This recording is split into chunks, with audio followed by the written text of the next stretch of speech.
While PVZ Fusion is extremely popular, among the Chinese fanbase, PVZ 9.5 still stands extremely strong as one of the best versions. And with a version that has been altered 95 times and left unchanged for over a decade, it still retains the fun in PVZ. And today, I will be playing through the entire game inclusive of all the minigames. This is PVZ 9.5. We start off the main menu where I quickly created my new username. And immediately we hopped into adventure mode.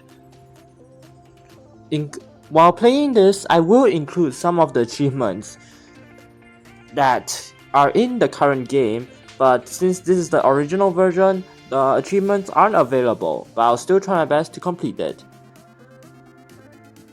We went into stage 1 and we started off with planting our first pea shooter. The game tells us to pick up a plant from the seed slot and plant it on the lawn. Immediately, you realize that there is something different. That's right, in this version, sun is doubled, but at a cost. This is because once we plant down another pea shooter, we'll see something else that is changed from the original version. To compensate for the increased sun, zombie spawn rates are quadrupled. Another change is that the flag zombie is now a buckethead flag zombie. And the final wave has an insane amount of zombies. But thankfully the lawnmower has infinite peers, and we also got our sunflower and a free achievement. So Day and Pool the footage is completely corrupted, so I have to replay the entire thing. It won't be a direct copy paste, but I'll try my best to follow what I did in the actual game. Second stage! Oh, okay, so there's a bit of zombies over there. I don't think I have enough sun to plant 2 pea shooters, so I guess I'll just lose the 2 lawnmowers in that lane. Probably something like that. Well, this should be fine in the regular version. With the quadrupled spawn rate in PVZ 9.5, there can be a bit of issue when you lose 2 lanes out of the tree in 1-2. See, a thing that exists in the original version and is still in this version of the game is that if you lose a lawnmower, zombies will not spawn on that lane temporarily. That means if we lose another, we'll only have 1 lawnmower, and that results in that happening. Well, then just lose that lane too, and all the zombies will be evenly distributed once again. What's the worst that could happen? That is the worst that can happen.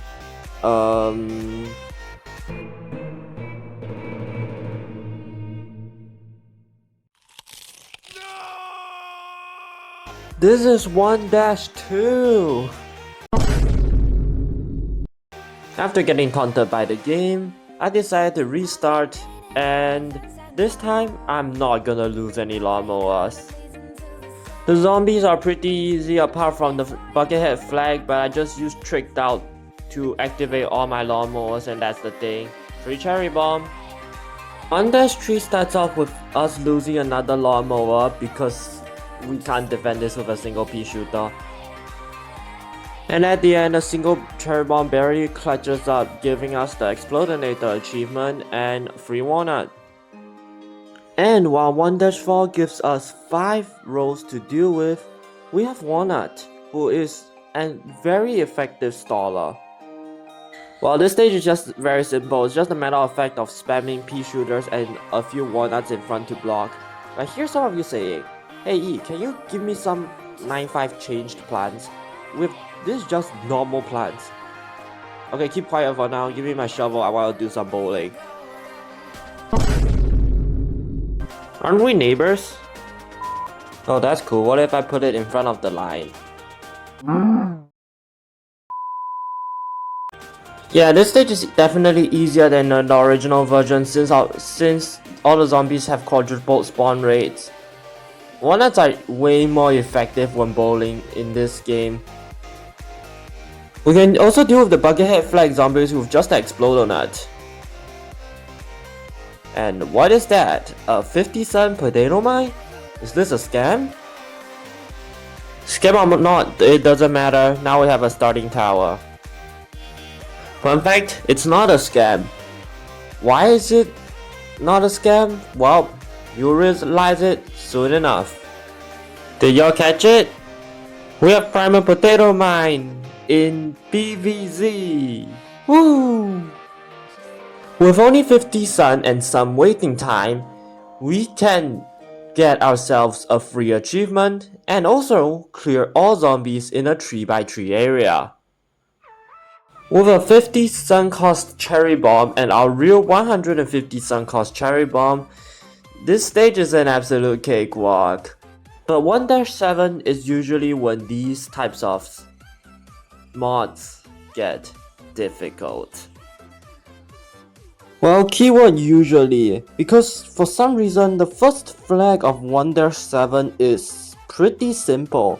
I just planted my 50 sun potato mine, 2 rows of snow pea, 2 rows of pea shooter, 1 row of walnut, and it seemed pretty easy so far.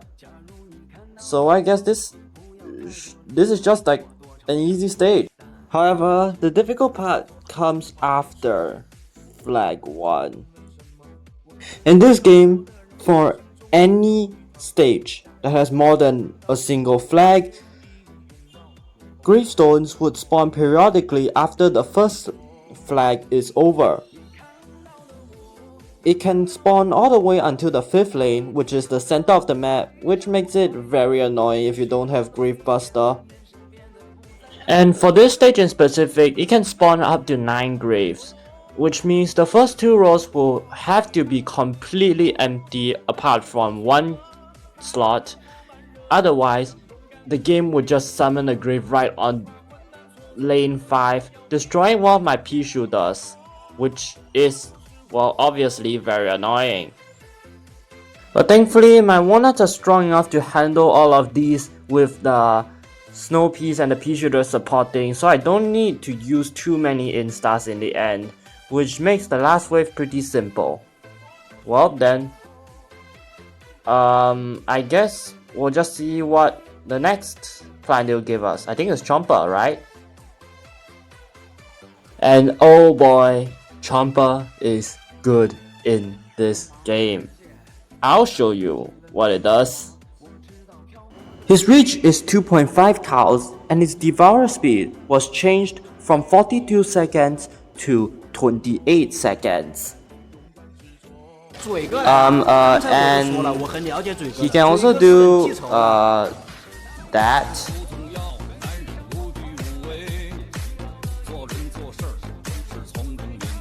I'll give you a moment to process what just happened. And while the quadruple spawn rates might seem a little bit difficult for Chomper since he gets vulnerable very easily while chewing, his increased range and chew speed makes it actually very easy. In fact, it's much easier than probably Repeater or even Potato Mine. And speaking of Repeater, here we have it. I'll probably still not use him because Snowpea and Chomper is actually very effective. Yeah, I was right. Next stage, I just used literally the same strategy. There's another flag which means gravestones would spawn, but it doesn't really matter since Chomper is just so good. Yeah, just get me out of this stage. We have a conveyor belt stage to play. This conveyor belt stage is literally free because it gives you infinite cherry bombs. And after this, we unlock Pushroom, which is the night. The night starts off with Crazy Dave giving us a short tutorial that Puffshrooms are important. So let's not bring it. Okay, I'm not doing that because I don't want to follow what Dave wants me to do. It's just that I want to quickly finish this achievement No Fungus Among Us as fast as possible, since that's another one ticked off the list and another one I don't need to worry about. So let's just do the usual Snow Pea Chomper combo with just regular Sunflower.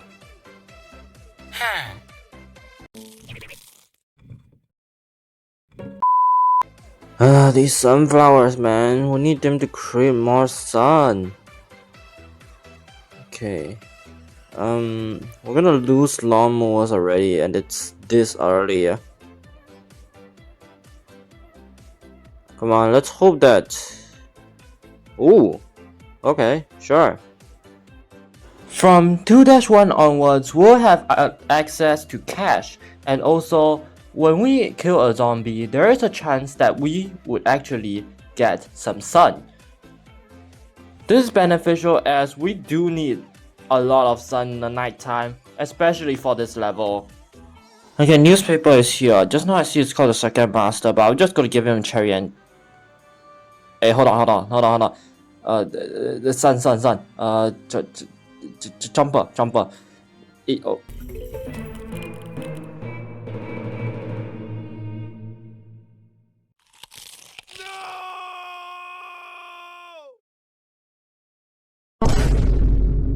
Well, while I'm beating this stage, I might as well tell you guys what the second master stats are, so you guys actually know what just happened.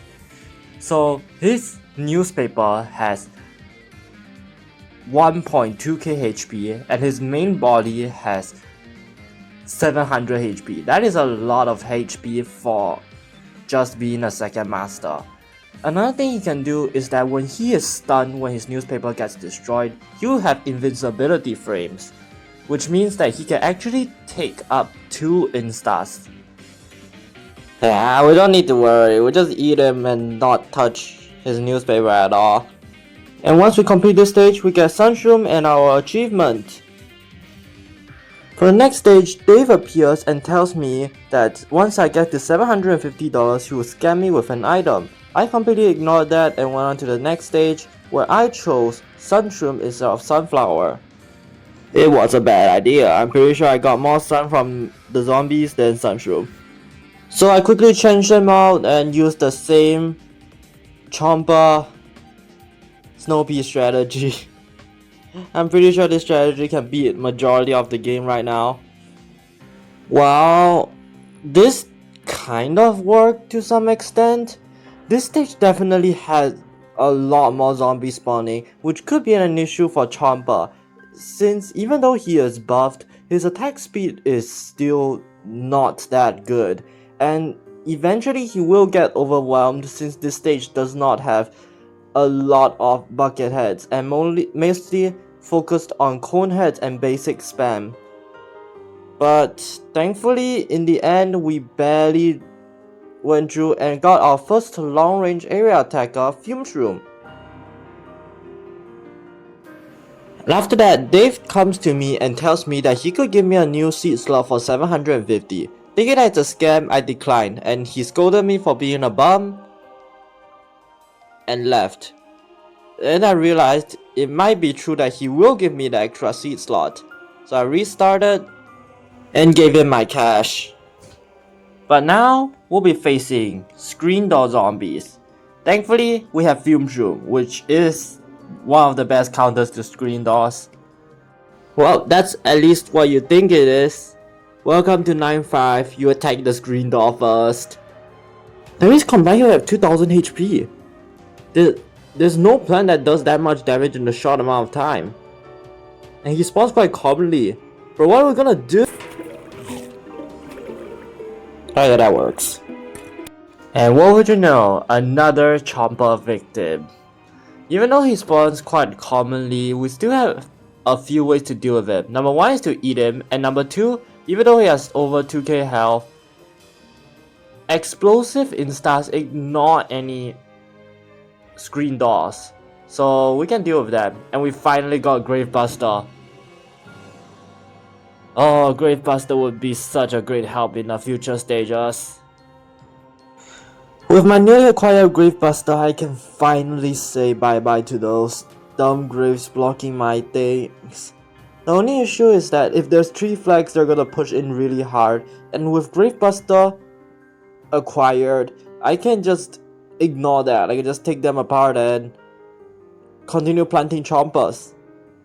It really felt insane after so long without Gravebuster, and we finally got our almanac. We can see what our planted zombies do. This newspaper provides a concerning amount of defense. Toughness very high. Screen door and bucket are effective shields. Where's the first master? And next stage we'll be playing is Whack a Zombie, which essentially is a test of how fast I can spam my mouse with the quadruple spawn rate. But it'll be fine. Even though my mouse would slip away once in a while, the click speed is still insane. And my plan will usually be the same for all Whack a Zombie stages. Make all the zombies go onto 2 lanes, which means I don't need to move my mouse a lot, since picking up coins and sun could be very annoying if you have like the entire map to run your mouse through.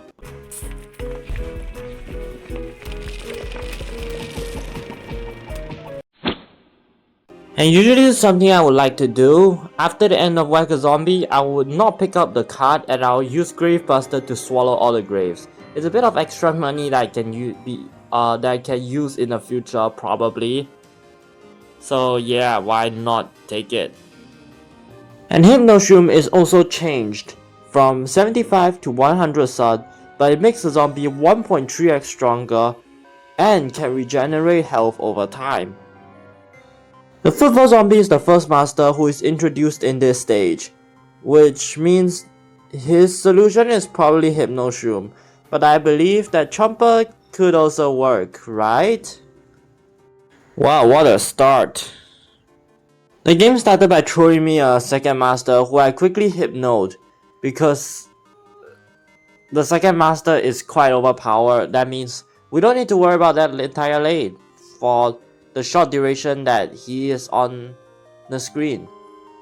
And we can build up our defenses slowly in the other lanes.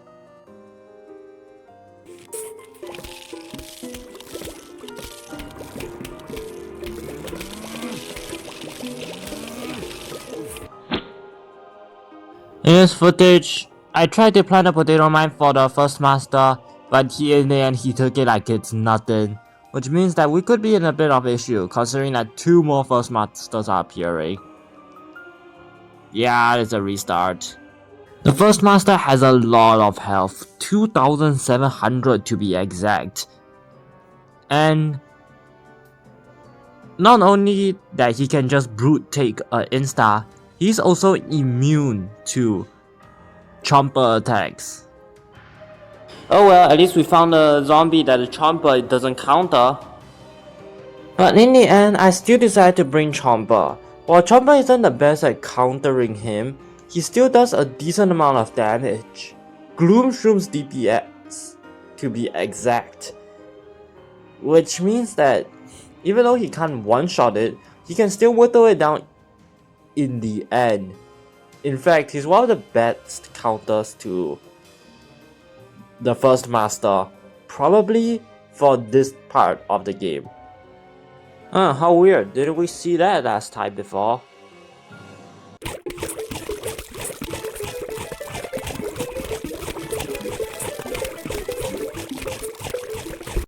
Yeah, you can see the first master has a lot of HP. Oh, another one. Let's just give them a Hypnoshroom. Wow, that's a lot of health. But thankfully we survived all of this and we got Scaredy Shroom, who I'll probably not use. His only ability is that zombies ignore him when he's cowardly. You coward. And that definitely won't work when the first master and the third master come together. I tried to use the same strategy here, but I ended up forgetting to bring Gravebuster. As if that matters. Well, we just use Chomper to brute force this stage, that's all we need.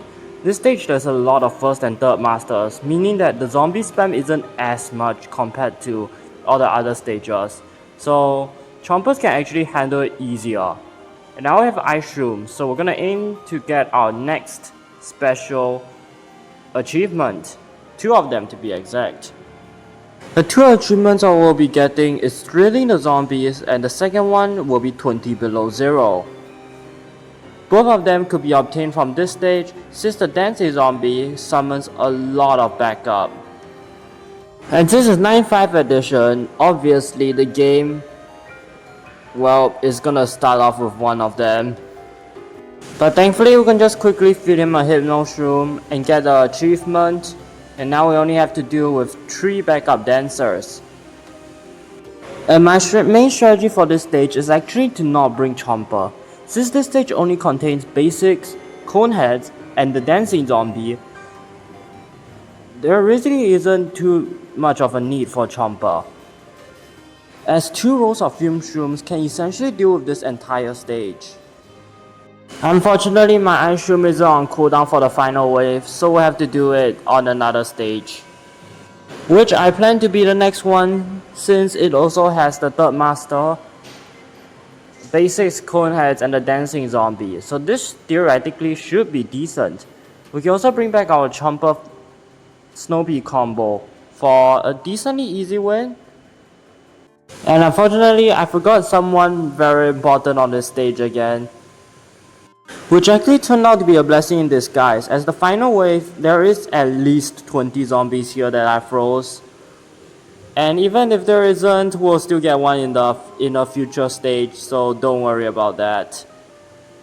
The last stage is free because we turned our ground into Nuke Town. Yeah, the amount of Doom Shrooms they give is absolutely insane on this level. And we unlock Lily Pad, which brings us to the pool levels. The zombies have given up on our front yard, so now they're at my backyard. Which means that our mushrooms are rendered completely useless, meaning that we have to go back to our Snowpea and Chomper strategy. But when midway into the level, I just realized that, hey, I can do something else. Since this is the first pool stage and there isn't any snorkel zombies, what if I just do Mr. Bean's Holiday? No, not that. This one. So I proceeded to completely maul this stage out with Chompers. While this is only 3-1, meaning that there aren't any bucket heads, and that means weaker zombies spawn more often, there are 6 lanes, so they're more spread out, making it an easy work, giving us a free achievement in the process and showing how overpowered Chomper is. This stage also gave us the king of starting plants, Squash.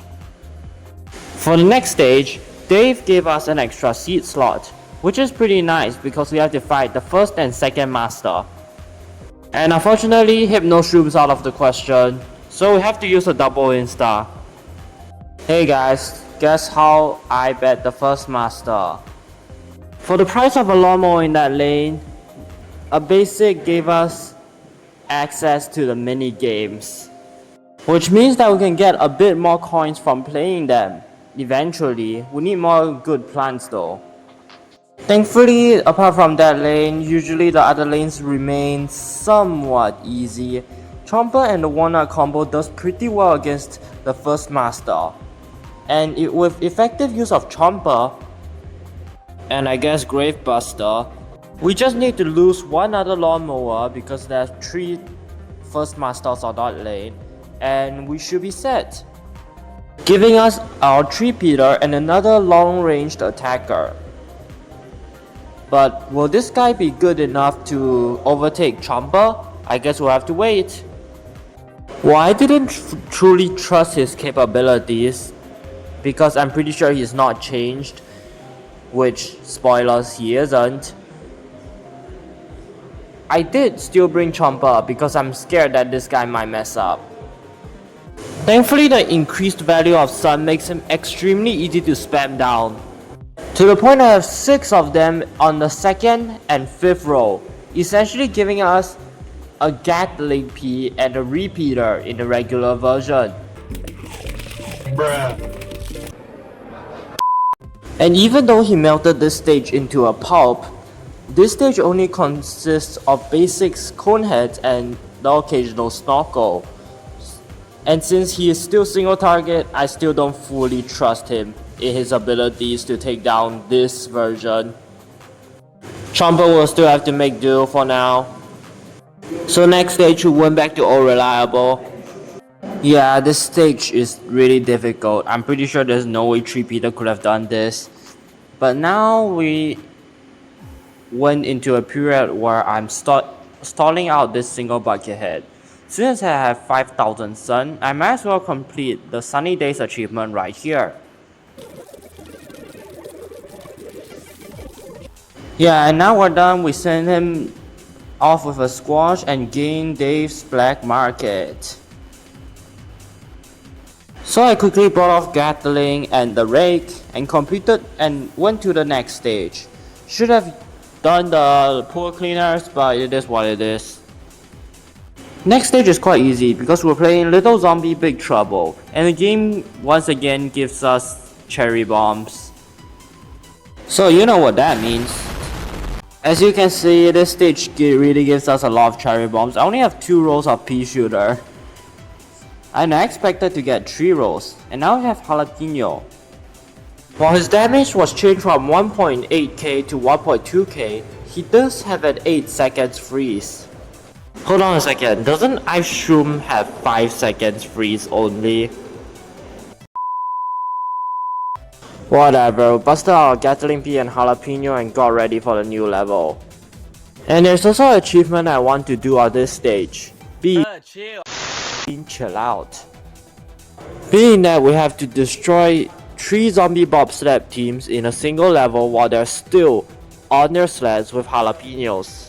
And Gatling P was also quite good because he shoots 6 Ps instead of 4 like in the original game. Still no splash damage, probably have to wait for Torchwood. But his DPS is also quite good, being able to solo a Zamboni in just a short amount of time. Bruh, chill. Unfortunately, being single target, it really faces a lot of issues, especially when it comes to typical single target units. And then for this wave, we brought chilled another set of zombie bobsleds and quickly word about that day after completing our achievement. We also completed the Monster Mash achievement as this stage spawns a lot of zombie bobsleds. And we quickly completed this stage to get ourselves the non-changed spikeweed.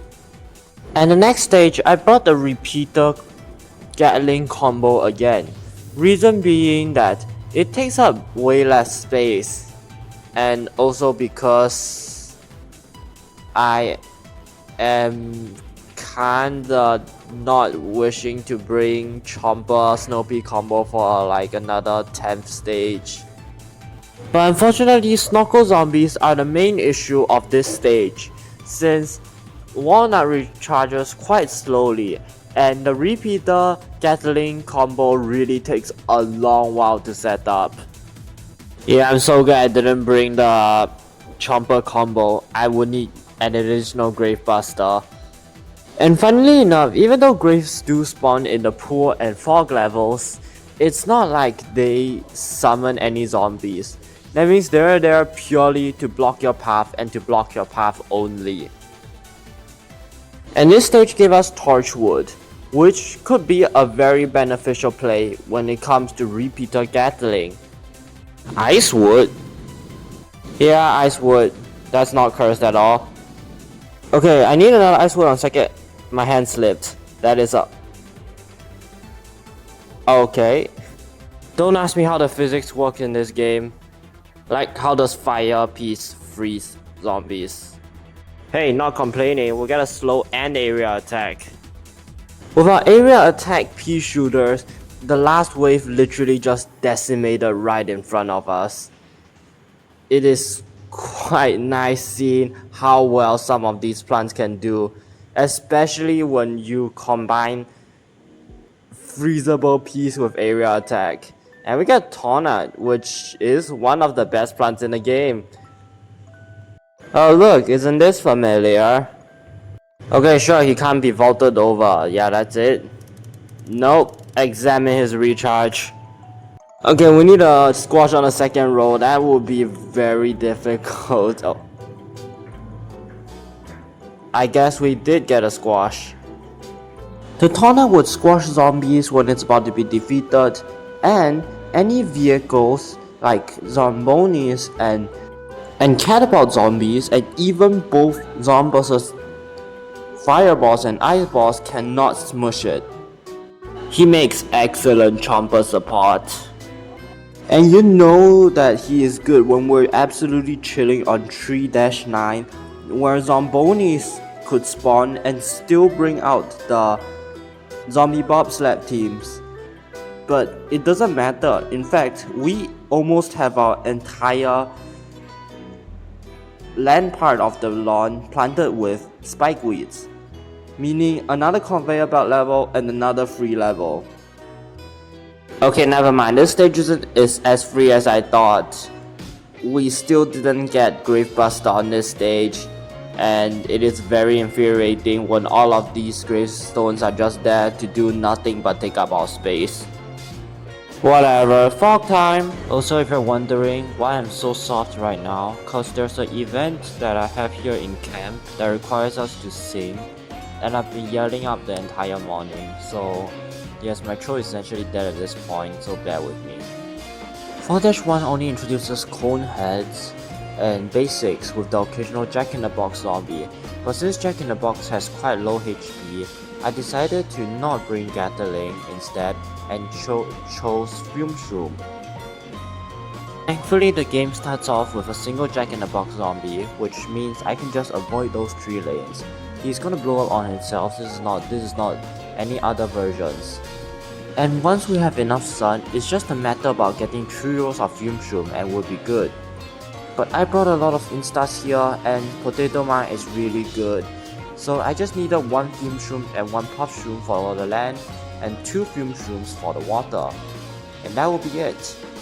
This stage gave us Plankton, but unfortunately I won't be using him since the increased zombie spawns will make him too hard to defend. I used the same Fume Shroom strategy because the only difficult zombie in this stage are a bunch of pole vaulters, and this can be actually countered pretty well with just regular Puff Shroom blocking their way. But since pole vaulters don't spawn at all in the water, we can just use mostly instas to deal with them, as they actually take off only a small portion of this stage's zombies. Actually, we don't even need instas. Using Fume Shroom's lane-wide attack and sacrificing a small Puff Shroom for it to vault over can barely deal with a pole vaulting zombie. And 2 Fume Shrooms can essentially melt the pole vaulting very easily. And for the water lanes, any zombie that isn't ambushed can be dealt with only a single Fume Shroom at the very end. And if it is ambush or any flagged zombie, we just squash it. We then proceeded to absolutely demolish this stage with Fume Shrooms, since no zombie can even get close, with the exception of the Buckethead flag and an occasional pole vaulter. And now we get Cactus. For the next level, I brought Cactus along. I want to see if she is improved, since she is 200 sun and there are also balloon zombies on this stage. Also, what is this starting? How is this even possible? Yeah, this stage really loves its balloon zombies. With the game only giving us balloon zombies, I can even easily plant down a cactus. And then you realize she is quite powerful. You realize that her spikes are piercing, but the damage is a bit weird. This is because she does what we call a frame hit. So what this does is that for each frame, it would do 1 damage. Since it takes about 0.6 of a second for the spikes to pass through a zombie completely, Cactus can do 20 damage on up to 3 zombies. At least that's what I think so when I searched it up, I don't know. This makes characters quite a decent damager because she is quite good against hordes as her attacks will not usually be wasted. And now we get Blubber, who is one of the best plants in this mod. You can use Blubber to blow away balloon zombies, fog, and even some cones on other zombies. This essentially sets the zombies to half health, making them quite good to deal with. Also, based on the almanac, it can blow away zombies in the air, not just balloon zombies. I am not kidding. Lastly, it can slow specific zombies and also do damage equivalent to 1/4 of a basic zombie's health. If you guys don't believe me, you will see that there is a stage that literally does this in the future. Anyways, final wave with clear screen with blowover and we can move on to the next stage, which it gave us a taco with the description, probably not edible. Well, Dave doesn't care, he gave us a gem for that and now we have access to Cattail. The next stage is Vase Breaker, which is once again a free stage. Since zombie spawn rates do not matter here, and Squash is pretty good with its increased sitting range. The only problem might be the first master, but it doesn't take more than 2 Squash to defeat him. Also, since zombies drop sun, we can use Plankton to easily make decisions, making this extremely easy. For the last stage, I just hypnotized the dancing zombie and that will be it. Giving us Split Pea and its respective counter, Digger Zombies.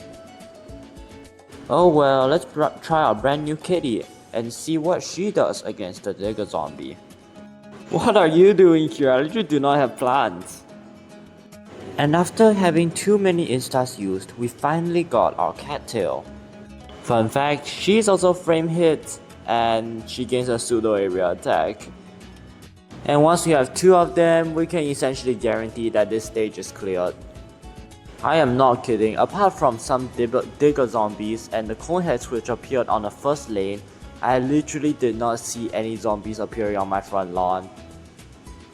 Cattail is way too overpowered.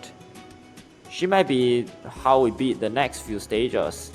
And we got Starfruit. His gimmick is that his stats are improved, and once he fires his stars will travel in a diagonal direction and then straight, essentially making him a 5-peater if you place him in the middle of the lawn. And since this stage doesn't have too tough of a zombies, we can essentially guarantee a win if we fill our side up straight up with 5-peaters. But I would rather use Cattail. Which is exactly what I did for the next level. I love 9-5 spawn rates. Thankfully, we got our Cattail immediately after that, so this stage should be very easy. Unless she completely ignores the zombie, then I can't do anything about it. But thankfully, our girl absolutely redeemed herself on the second attempt with the help of Squash. Don't worry, we still trust her and love her who she is because she is that good. Giving us access to Magnet Shroom. Okay, seriously, what is the spawn rate?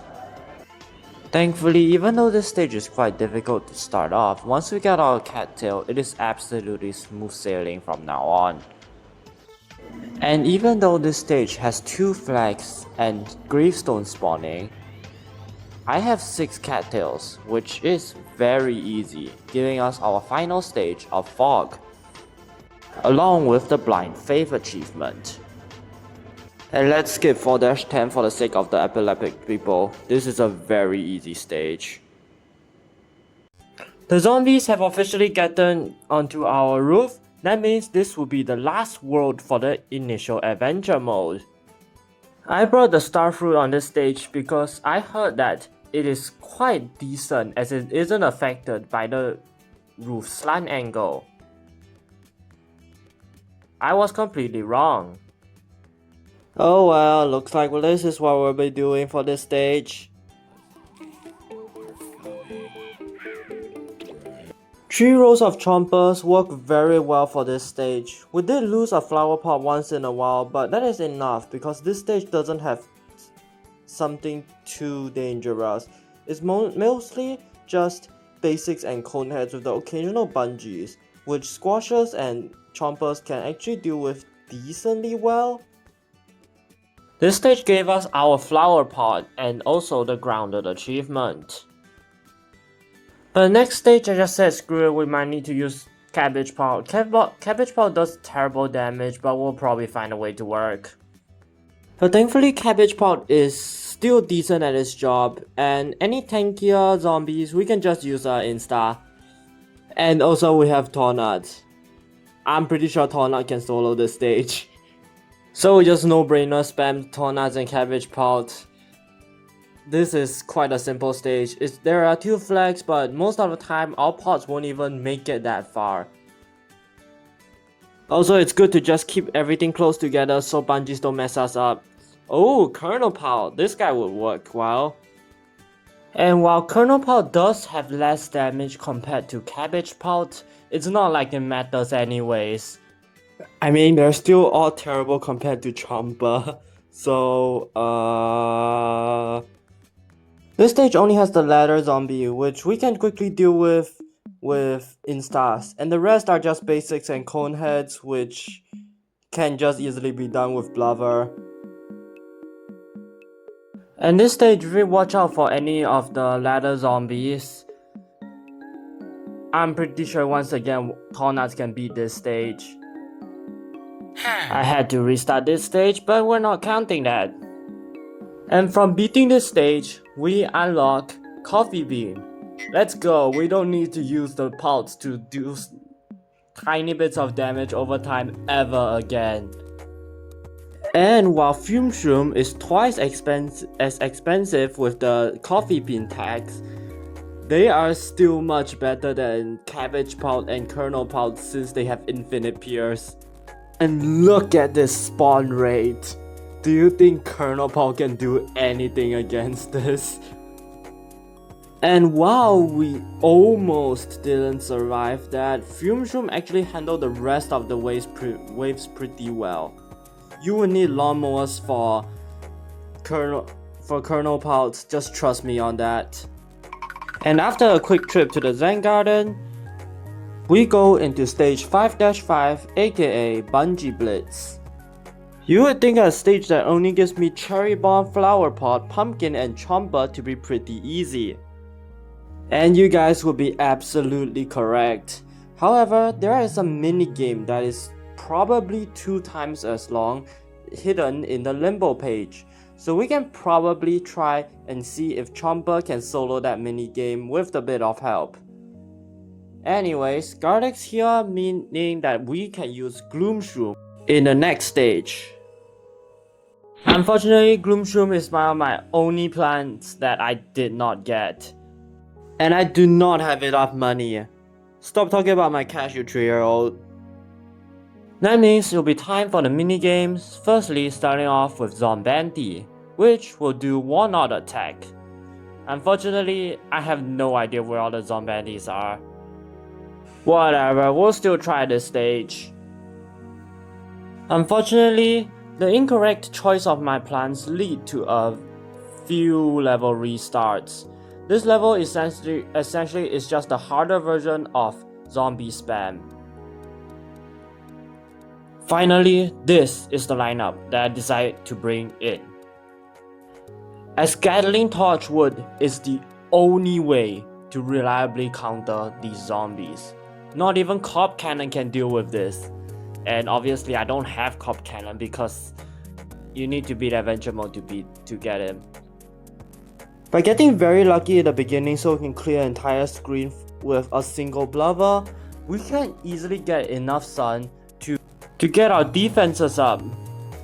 By using double instas to effectively deal with Gargantuars and getting incredibly lucky with the spawning, we got our first setup of Gatling Double Torchwood, which can defend everything that isn't a Gargantuar. Never mind, I lied, this strategy easily shuts down a Garg. You just need to worry about any second masters trying to steal your torchwoods. And once we get a Gatling with double torchwood on every single row, essentially nothing is getting by. There is an exception, which are the balloon zombies, but thankfully we have Blubber, which blows away all the balloon zombies in an instant. And once we start getting our second row of Gatlings, nothing is getting through. Just check out this firepower.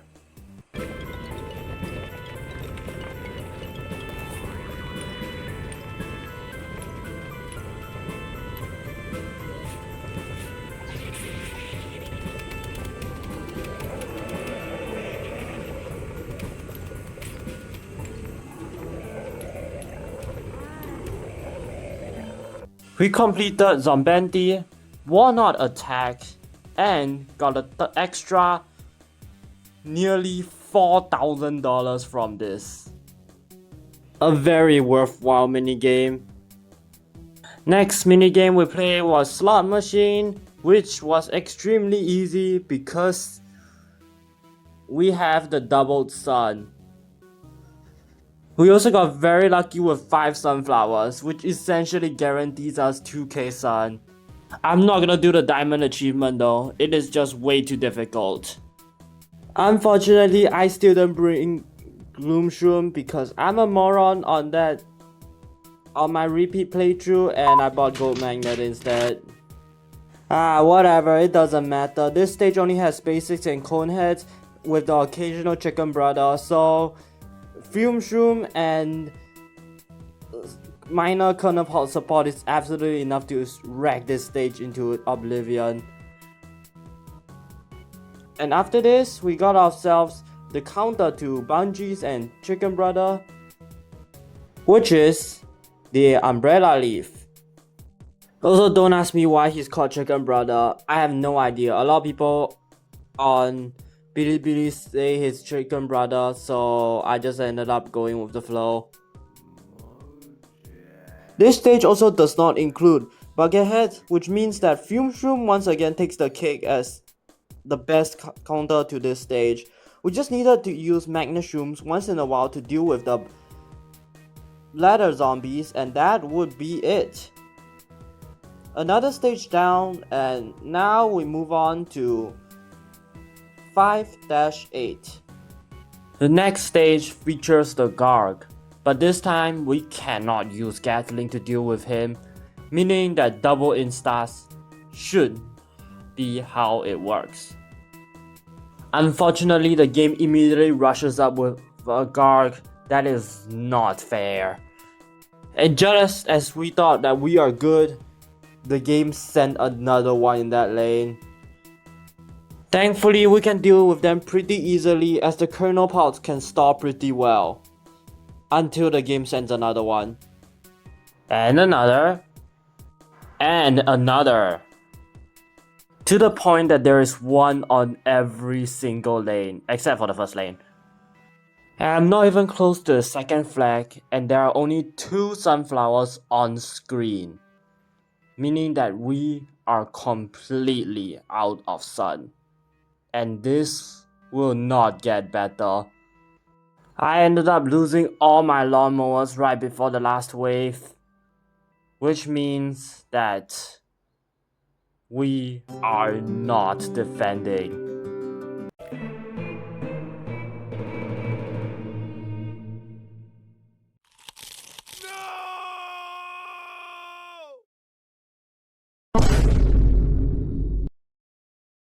After no joke, an hour and a half on this stage, I do not think I'm gonna beat it with regular attackers. So after a break and some thinking, I decided, what if I use something that I've never used before? What have I used? Garlic.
The last stage has everything, but we have Melon Pot. Even early game, Melon Pot works pretty well. I do have to use it insta once or twice, but that is not a concern. And by the first flag, we easily have 2 rows of Melon Pots raining havoc on all the zombies. We just need to use the squash once or twice for a guard, and that would be it. And on the second flag, our defenses are mostly set. Melon Pot is an absolute powerhouse, especially with the doubled amount of sun. And Tawna being able to tank 5 whole hits from the Gargantua is also very powerful.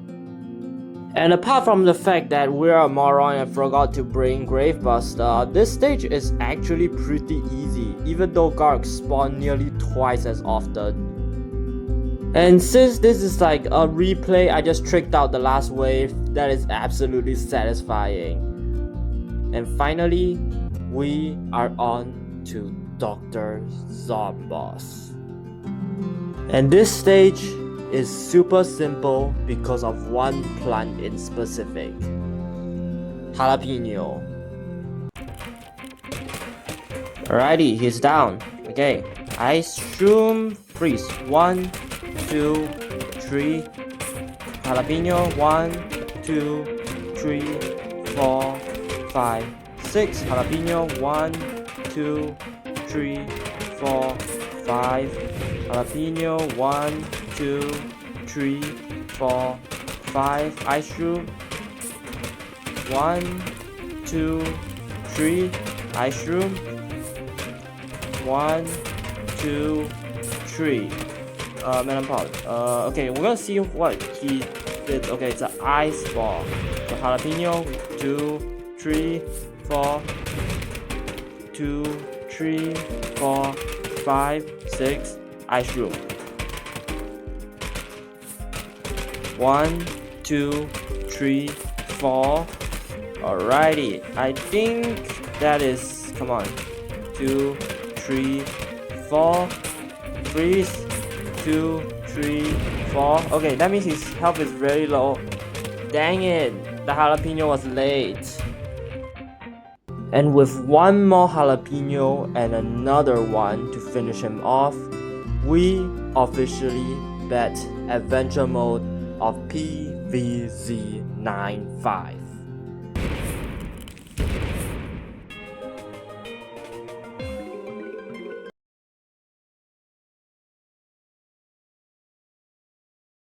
We officially went into the post game, where the mini games is our next priority.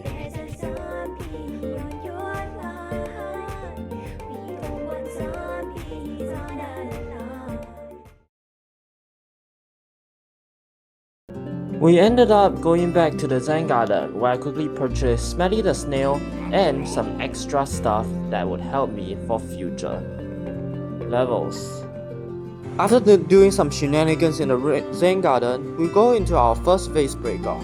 This stage only has basics, bucket heads, and occasionally the third master.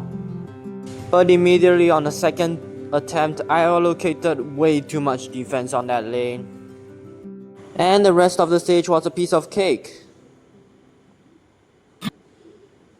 Next stage is Insta Kill Frenzy, where there's only instas, being Ice Shroom, Explodonut, Potato Mine, Cherry Bomb. But for the zombies, there are only the first master, the second master, and there is one Giga Garg. But we have no idea where he is. The first attempt was a dud because I mistimed my Potato Mine. And this also happened for the second attempt. For the third attempt, I got 2 cherries immediately, so I essentially just used the cherries to clean out the bottom 3 lanes, which luckily enough does not have any Giga Gargantuas in them. Thankfully, one of the first masters dropped some sun, meaning that we could collect it, get a Plankton eventually, and get ourselves the Gotcha achievement. Well, that's lucky. And then we blow the rest of the nerds up. Third vase was the easiest of the 3, as they gave us a lot of Hypno Shrooms and 2 squashers. So we just used to use the Hypno on the second master and the flag zombie, and use the squash on the Gargs, and that will be it. Then we proceed to iZombie, which is also quite simple because we get the first master who can literally just tank a insta hit. I did restart eventually just to get a better seed so I can complete where the sun didn't shine. Yeah, this works. In fact, we even have 200 sun to spare. Nice! iZombie 2 is very easy because we had the third master, so who would use bucket heads? I literally just placed the third master on every single lane and it worked. Can You Dig It is also a very simple stage, but it actually got me a few retries. Cause I kept blowing up my own zombies more times than I would have liked. But for the third attempt I just said screw it, let's just beat the stage. After that we went back to the fourth stage of Vase Breaker named Chain Reactions. This stage only gives you potato mines and blovers for you to blow the zombies to death. I am not kidding, these guys actually do quite a lot of damage. But for the first attempt I accidentally didn't blow up the extra backup dancers from the dancing zombie, which led to a restart. Also yeah, pole vaulters exist on this level, which you know how to do with them. But I accidentally mistimed my blover, which led to a pole vaulter vaulting, and that is absolutely just not possible. And for the third attempt I got a very clutch victory, like seriously, this is very clutch. But unfortunately I am one blover short, meaning that's another restart. Fourth attempt I mistimed my blover again, so that's another restart. And this also happened on the fifth attempt. And for the winning attempt I actually blew the pole vaulting zombies to death, which actually succeeded in letting me beat the stage since there are enough blovers to handle the rest of the zombies. And the potato mine can easily deal with the dancing zombie. And for the next stage we went to Endless for Metal and Plastic. This stage gives us a few attackers, but mostly focuses on zombies with heavy metal gear and the magnet shroom. Sometimes a first master could also appear, and we definitely will use our hypno shroom on that. If you are wondering where the plastic is coming from, first master's helmet is made of plastic, so it can't be absorbed by the magnet shroom. Thankfully, magnet shroom makes the rest of this stage very easy, as there are only 3 third masters and we dealt with 2 of them with squashers and hypno shrooms. Scary Potter is the next stage, but it gives us Tornado, so yeah, I'm pretty sure a Tornado in every single lane will just win this stage with just 2 reverse repeaters on the first master to weaken it. In fact, I didn't even lose any Tornadoes on this stage. Next stage, Hockey Pokey, is very easy. 2 spike weeds in every single lane, or 1 spike weed plus a walnut in each lane is just enough to beat this stage. Another chain reaction is also quite simple since we also get Tornado. So we just smash all the pots and use our squashers and Tornadoes on Pogo zombies, and the rest would just be able to easily deal with the rest of the basic zombies. Aces of Vases is just repeaters, pea shooters, a squash with like to deal with the gargantuars. It's just a endless version of Vase Breaker compiled into one stage. I don't know what to say about this. After that we move on to our iZombie level, Totally Nuts. This stage features ladder zombie and bucket heads and basic zombies with a bunch of walnuts in front. Obviously the optimal way is to start off with a ladder zombie, which we can easily just take care of one row if we add a basic. And this could be said and done for the rest of the rows. Pretty simple stage. Next up is Dead Zeppelin, which features bungees, balloons, and cactus. A funny thing is that since cactus is frame hit, that means that there is a chance that could happen. Don't blink. So what happens is that since I used a basic to distract it, the cactus only got 1 frame of a hit on the balloon zombie. And since frame hit only calculates 1 damage per hit, at least for cactus case, the balloon will not get popped, since it needs 30 health to get popped. I also stole everything with bungees because I have the sun to spare. Next stage, Me Smash features a Gargantua. But once again, we can easily beat this stage if we just know what to do.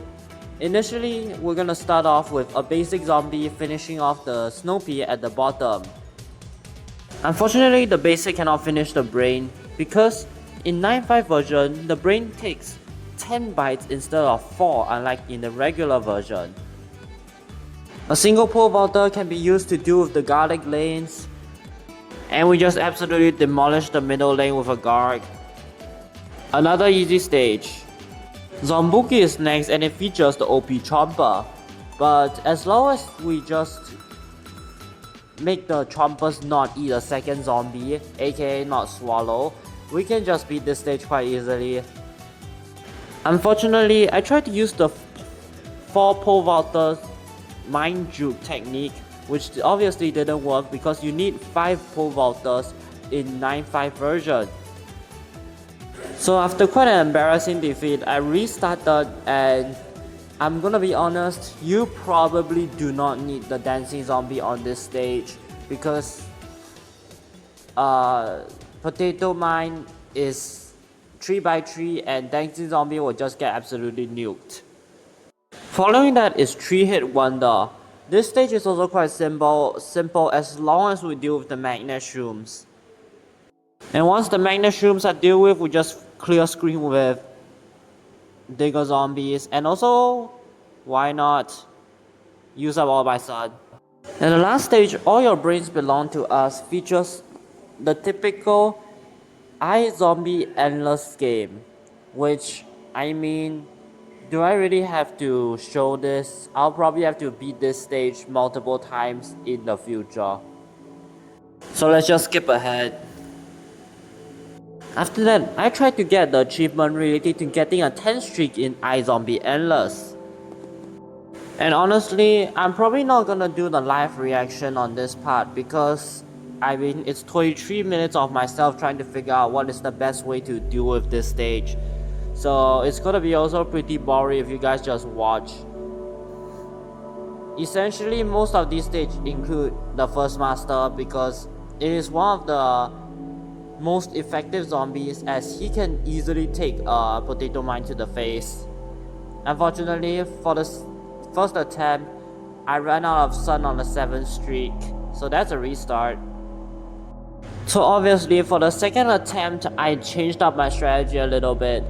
For the first attempt, I realized I haven't been using the First Master very effectively, leading to me losing a lot of sun on unnecessary zombies like ladder zombies. The First Master is actually pretty overpowered because, like I said before, he can easily take a potato mine to the face, and best of all, he doesn't get affected by magnet shroom as his helmet is obviously plastic.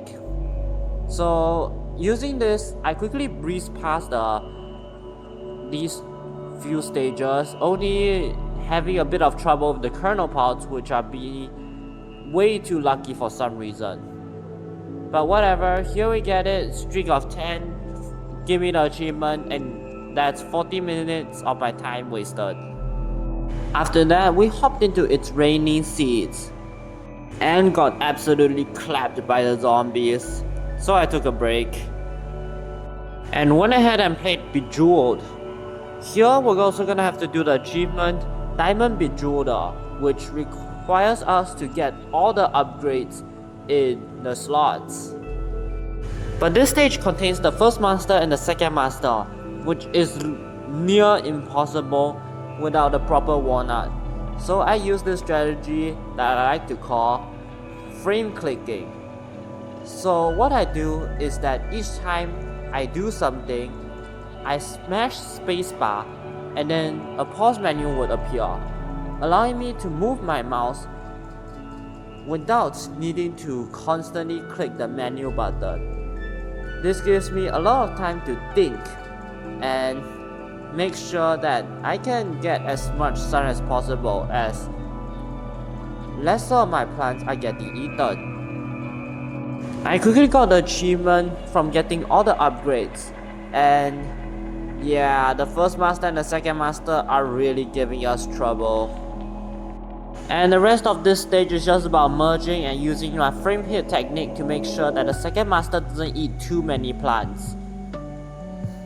Also, if you're wondering why are daisies spawning, it's because using the command daisies, gravestones will no longer spawn, which is essential for beating some of these mini games. But anyways, we get the achievement, finishing up this level and getting ourselves another mini game completed. Invisible is the next stage. And this stage is very difficult, as I can not see the zombies and I must essentially know where they are through my sense of hearing.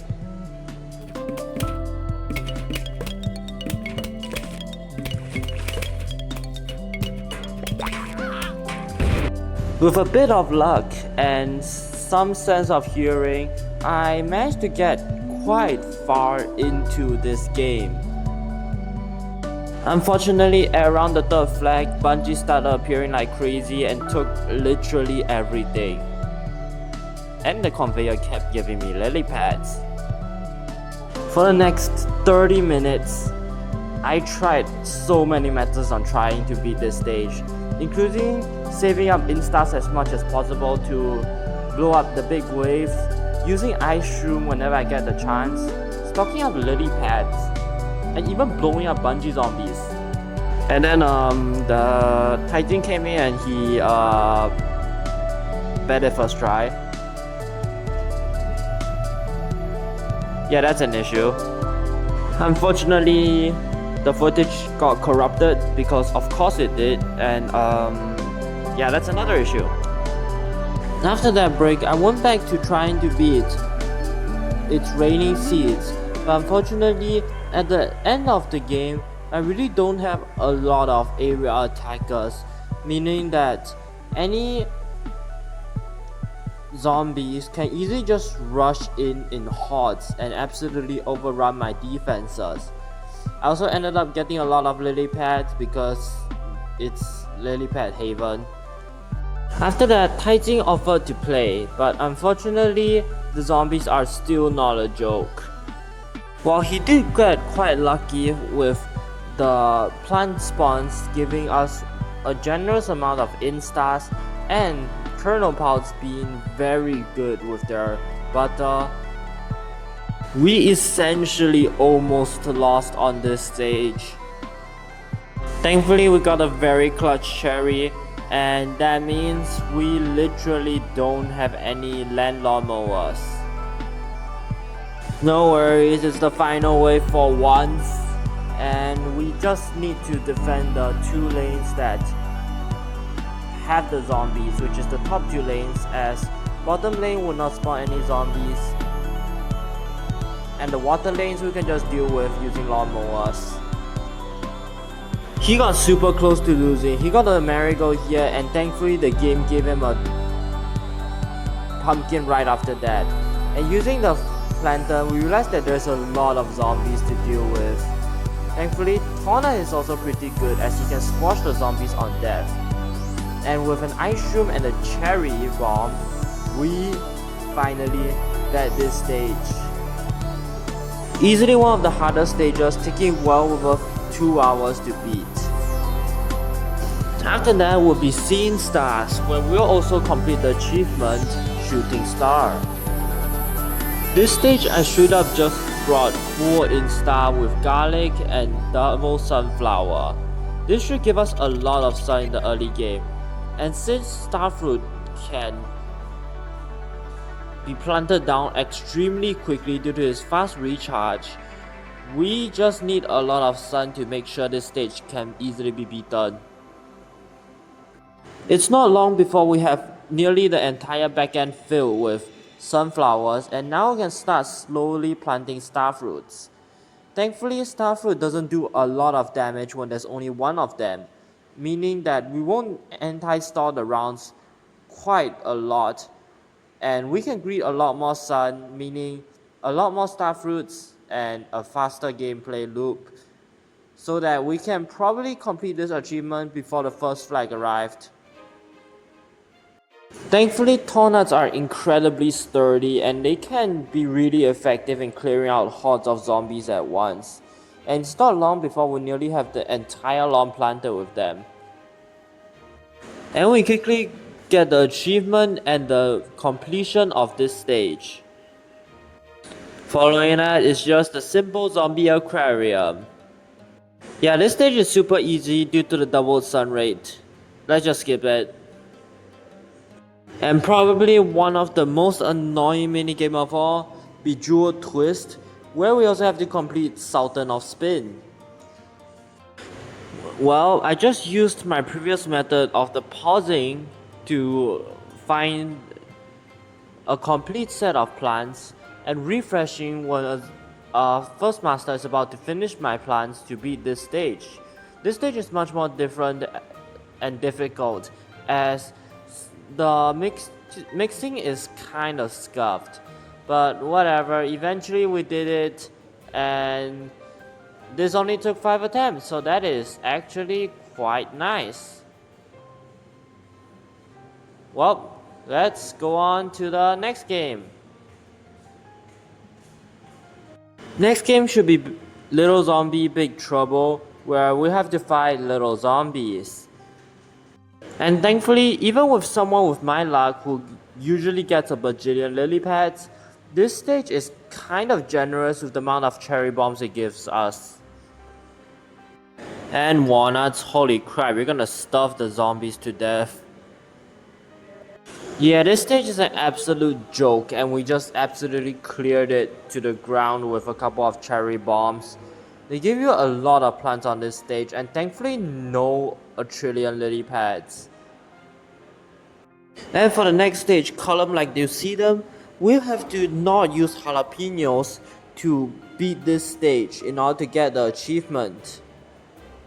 Unfortunately, this stage is very aggressive when there's the quadruple spawn rate, so we actually have to be quite lucky with how many melon pods we get. After about 15 minutes, I got quite lucky with my melon pod luck, giving us 4 melon pods, which unfortunately the first row died, but whatever. And actually giving us a decent amount of instars without jalapenos. Although unfortunately the spawn rates are still extremely insane, causing us to lose essentially all of our lawnmowers on the second to last wave. Thankfully, a single lawnmower survived, meaning that all the zombies would essentially be onto that lane. And after absolutely mowing down these zombies, completing the Lawnmower Man achievement, we just need to deal with a few more bucket heads and we will be good. And we officially beat this stage chili free. Portal Combat is the next stage and this stage is absolutely disgusting. Like seriously, what is this spawn?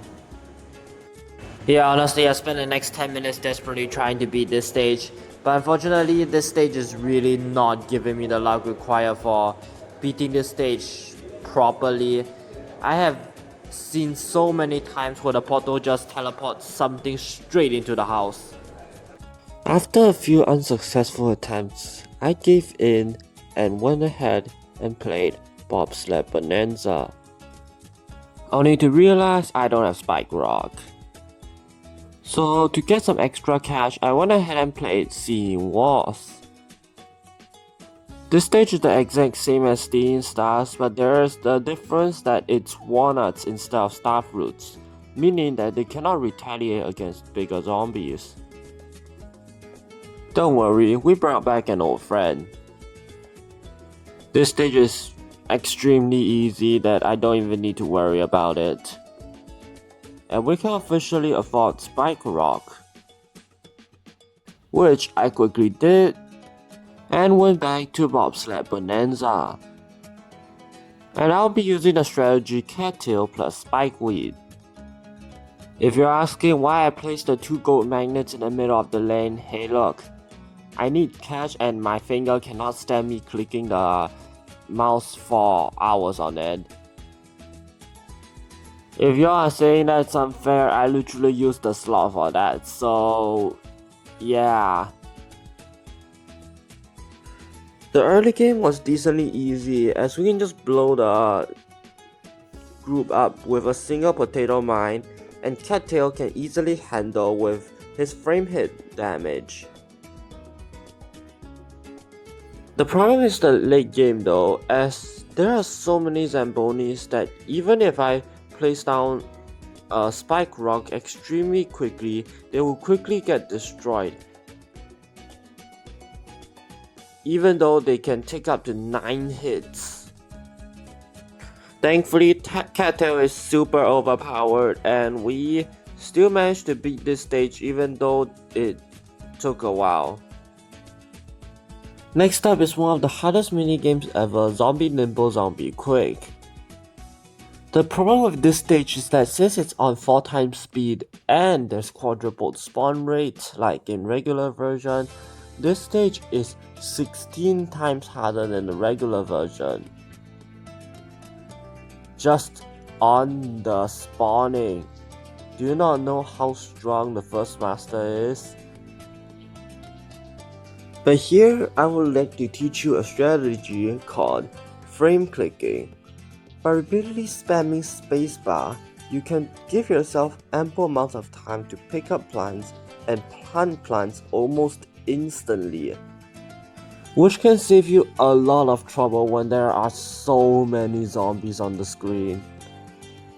And this stage can turn very hectic in the late game, especially when there are ladder zombies constantly giving your defensive plants ladders. You have to use cherry bombs on the tornadoes constantly to make sure that they don't always just grab a ladder and use it as a vault. But on my second attempt, thankfully Cattail is quite competent enough as she has frame hit which actually pierces zombies decently, giving her a pseudo area attack. And with my trusty frame clicking strategy, it worked. Next up is Whack a Zombie, which is incredibly hard because of the quadruple spawn rate, and also probably because of the many coins coming up to block my path. Like seriously, how are you gonna do this?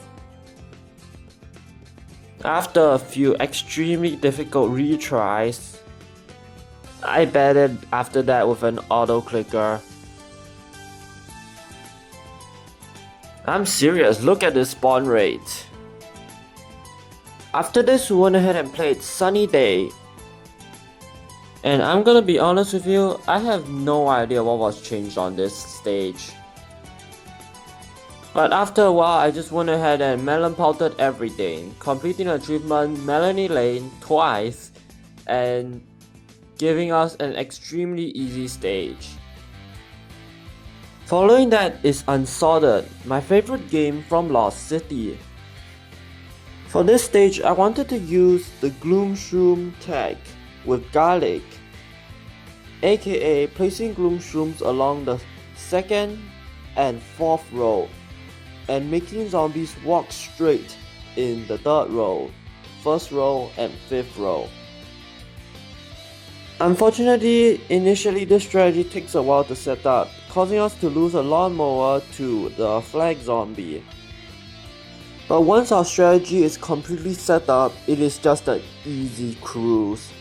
Bucketheads can't even move towards the 2nd Gloom Shroom, let alone the last 2, which are only reserved for the Buckethead flag zombie. And in the end, we just needed to constantly replace the garlics if they get eaten, and that would be the stage.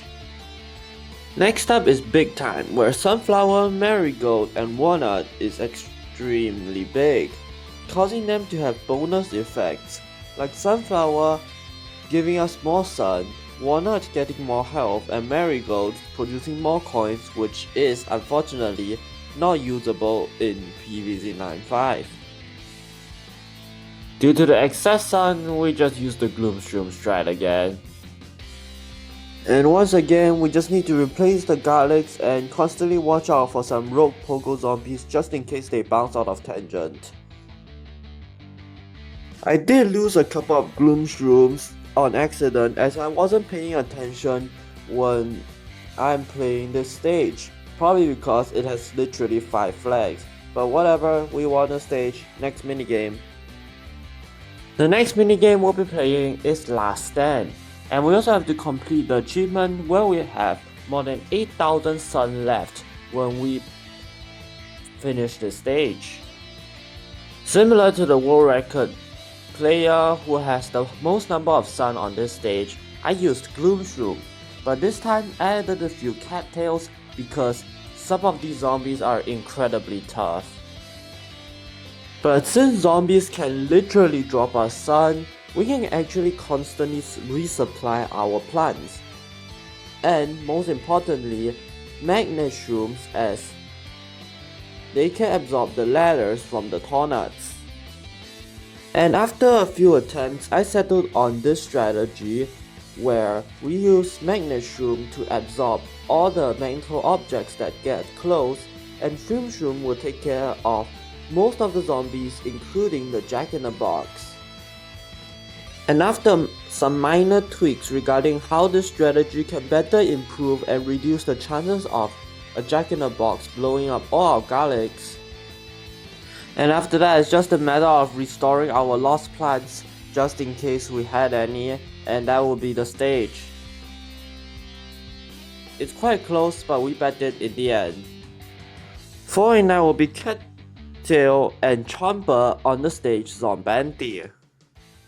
And since Tornad will not get squashed by squash zombies and can literally defend all other zombies, we can just use him with Chomper behind to absolutely smoke this stage, as long as we make sure that no jalapeno zombies explode, and it will be nice.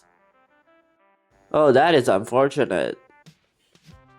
Unfortunately, the Daisy command bugged this time, meaning that gravestones would still spawn, but thankfully Chopper is a melee plant and is quite disposable, so this stage is actually quite easy even with the gravestones. We did have a bit of issue when we went to the last flag, but if the stage is actually over, we can just mow everything. After that, we went to Walnut Bowling 2. Cause fun fact, Walnut Bowling 1 is not possible at all. And if a gold point pops out, we know we complete the achievement Roll Some Heads. And this stage is actually quite simple with the big walnut. Next stage is Pogo Party, which also has nothing to do with Pogo Zombies. Wintermelon easily melts this stage. I beat this stage like third try. After once again demolishing Dr. Zobbers on his revenge stage using timed jalapenos and ice room, which, fun fact, is probably one of the easiest stages in the game, we go on to our next minigame, Ice Level, which requires us to get 27.5k sun. This stage I decided to go with Melon Palt as it is one of the highest single tile damages in the game, only beaten by Gatlipi, which requires Torchwood. With the second master as an exception, the rest of the zombies can easily be destroyed with just 2 melon piles in each lane.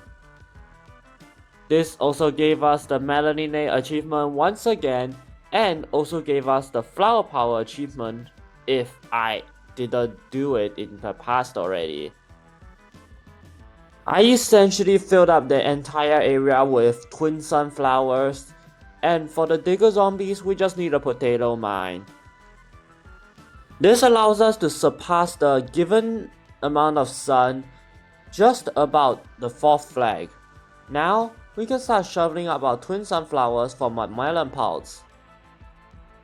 Not only does this stage give us the Monster Mash and the Sunny Days achievement once again, it also feels super satisfying when you have a lot of sun and able to spam melon pods to your pleasure.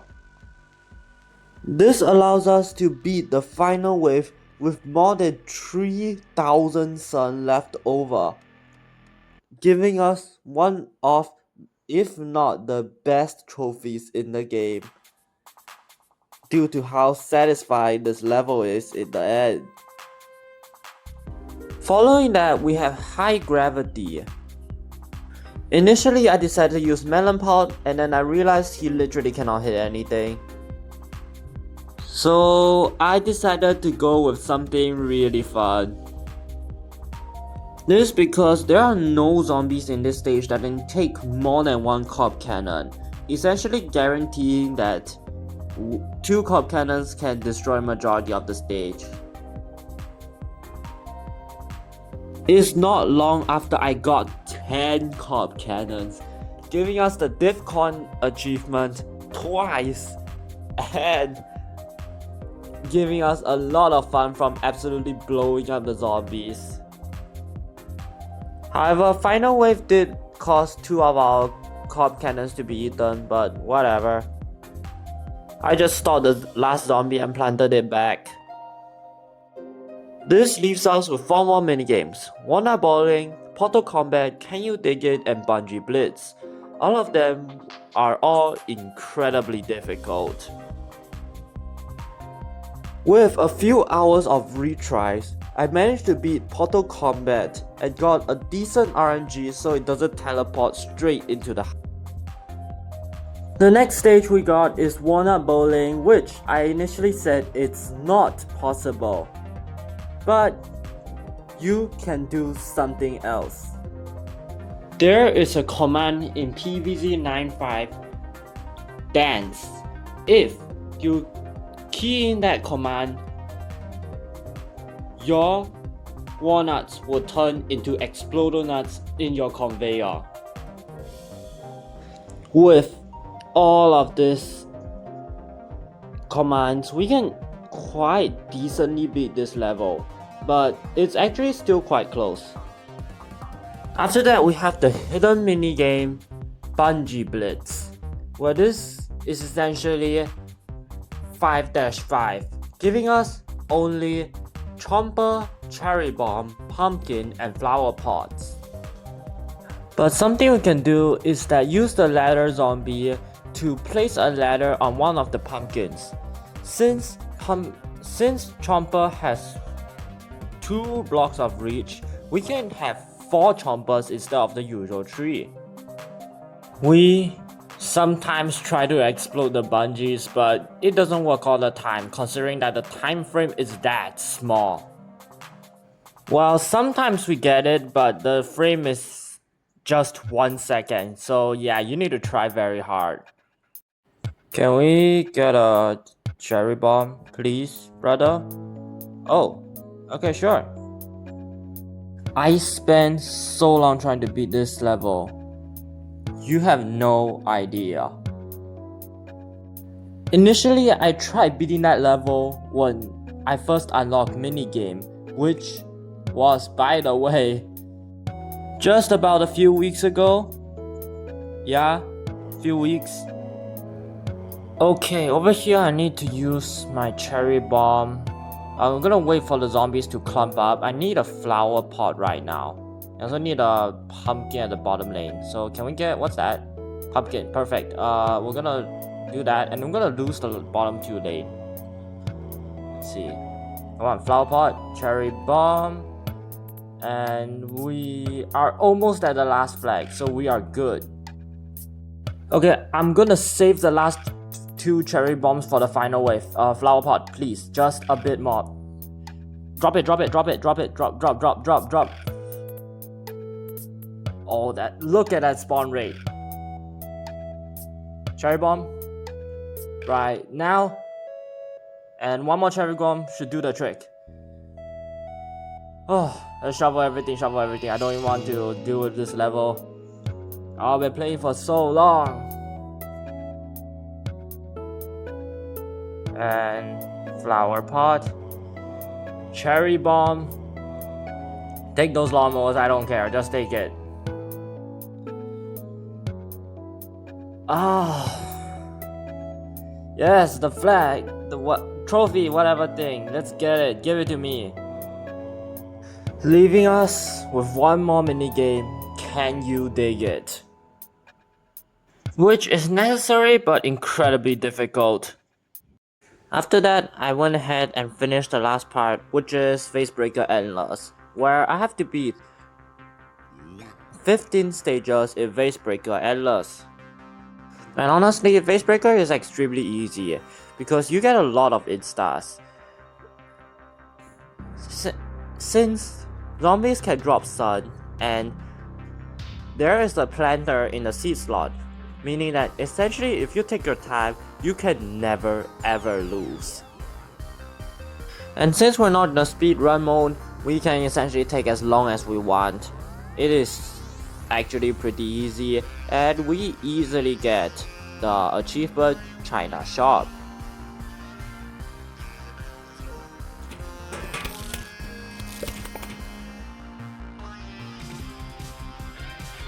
This finishes up all our mini games except one, and we can go on to the survivals, being Survival Day. For the first wave, I decided to set up some Gatling torchwoods and used sunflowers as my main source of production, along with an imitator sunflower just to boost it a little bit more. On the second wave, we got our first repeater, which essentially guarantees the early game for a single lane, and we can slowly upgrade our sunflowers into twin sunflowers, and use potato mine and squash to deal with the other lanes. In this game, my plan is to have as much of the lawn filled up with Gatlings as possible, preferably lane 1, 3, 4, and 5. The two lines after that will be reserved for torchwoods, and the lane in front will be reserved for tornuts. Unfortunately, I kinda forgot to input the command daisies, which resulted in half of our lawn covered in graves. But it's fine, it's only survival day, so we can still use grave busters. And it's also quite good for a bit of extra cash, so why not? But since I planted my torchwoods on the 5th and 6th lane, the 7th lane is completely empty, meaning I could plant magnet shrooms just in case ladder zombies appear in future stages. I've also planted 2 umbrella leaves at the back for future catapult just in case if any spawns, and just in case any bungee spawns. It was not long before we almost completed our defenses. Now we just needed pumpkins for all the Gatling peas and to upgrade all the repeaters to Gatling peas. The pumpkins are essential in order to defend any gargantuars, and the Gatling peas are just there for good damage. The third master did appear on the 3rd level, and he is one of the only zombies right now that is immune to Gatling pea torchwood's flaming frozen pea attack. But thankfully we do have enough damage and are able to shred through the screen doors incredibly fast. Besides, even the magnet shrooms can disable them once in a while. Combining this with a lot of pumpkin planting and insta using, we cruise through the 3rd flag. Unfortunately, the 1st and 2nd master are here to punish us. The 1st master has a ton of health, meaning that we can use a lot of shots on him, resulting in a lot of layer. And the 2nd master also has an immunity period, meaning that we can't damage him during this time, aka even more wasted damage.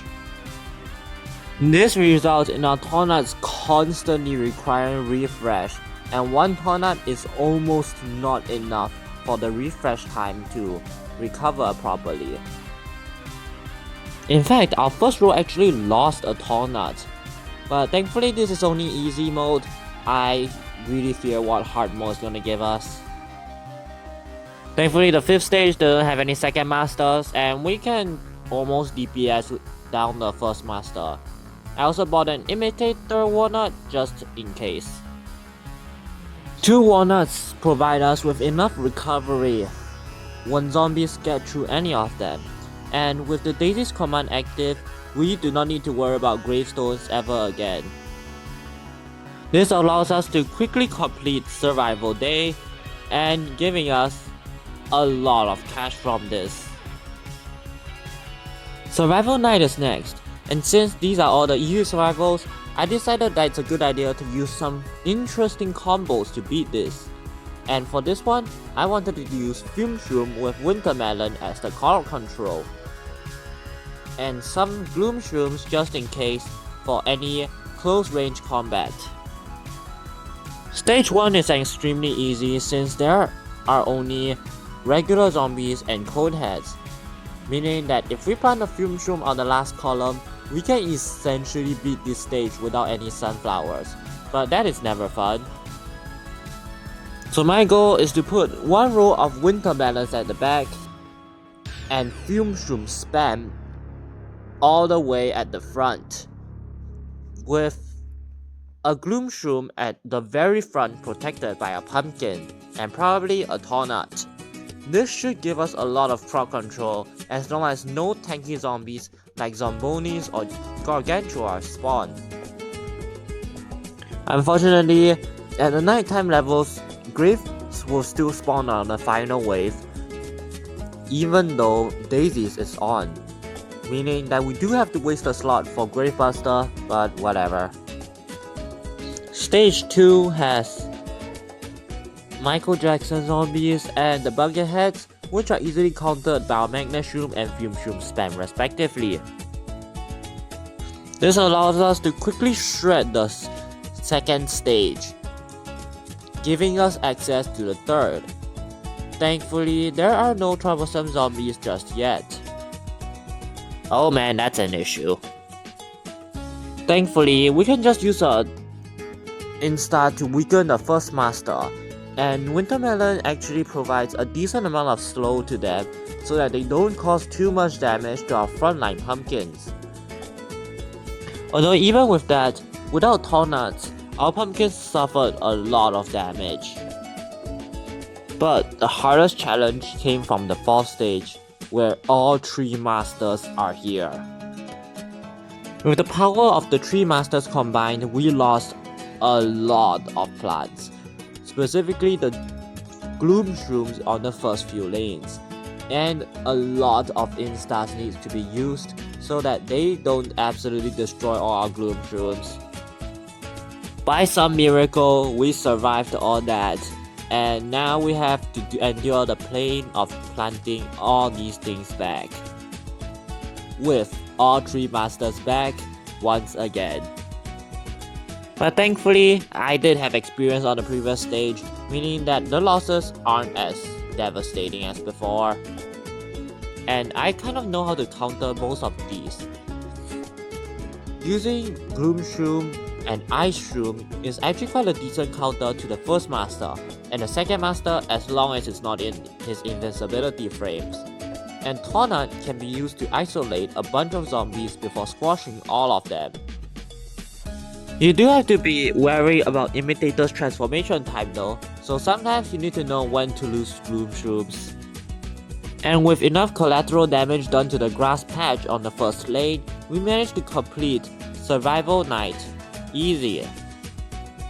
Next is Survival Pool, where I want to use Cattail and Winter Melon as a staller option. The early game is pretty easy as all we need is essentially a single Cattail. Girl is too overpowered for early game.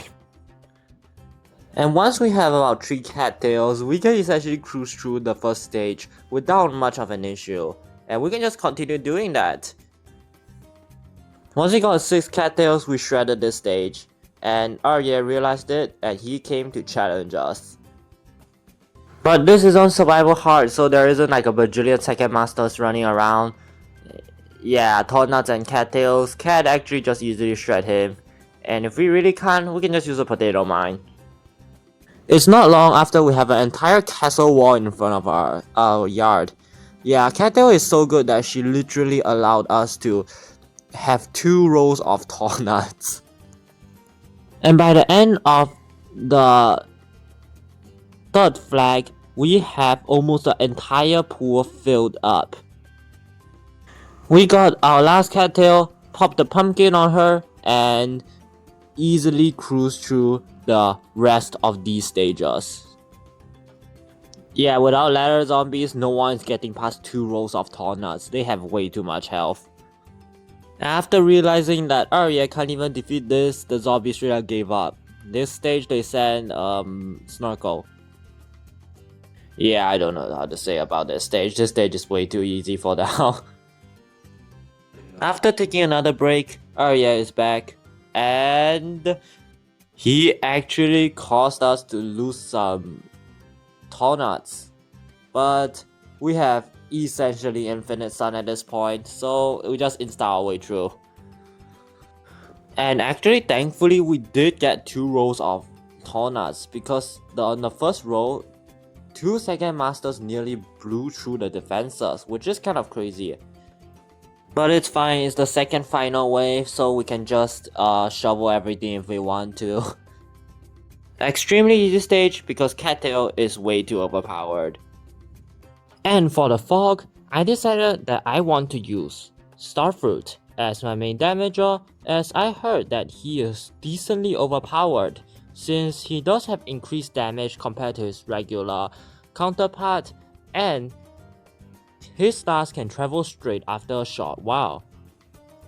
And as long as I protect my plankton well with a garlic, I can pretty easily get quite a lot of sun. And with a lot of sun means a lot of starfruits. It's not long after we have a decent amount of screen space filled up with full-on starfruits, and they are doing quite a lot of damage with their stars. Before the first stage is over, most of our field is filled up with starfruits.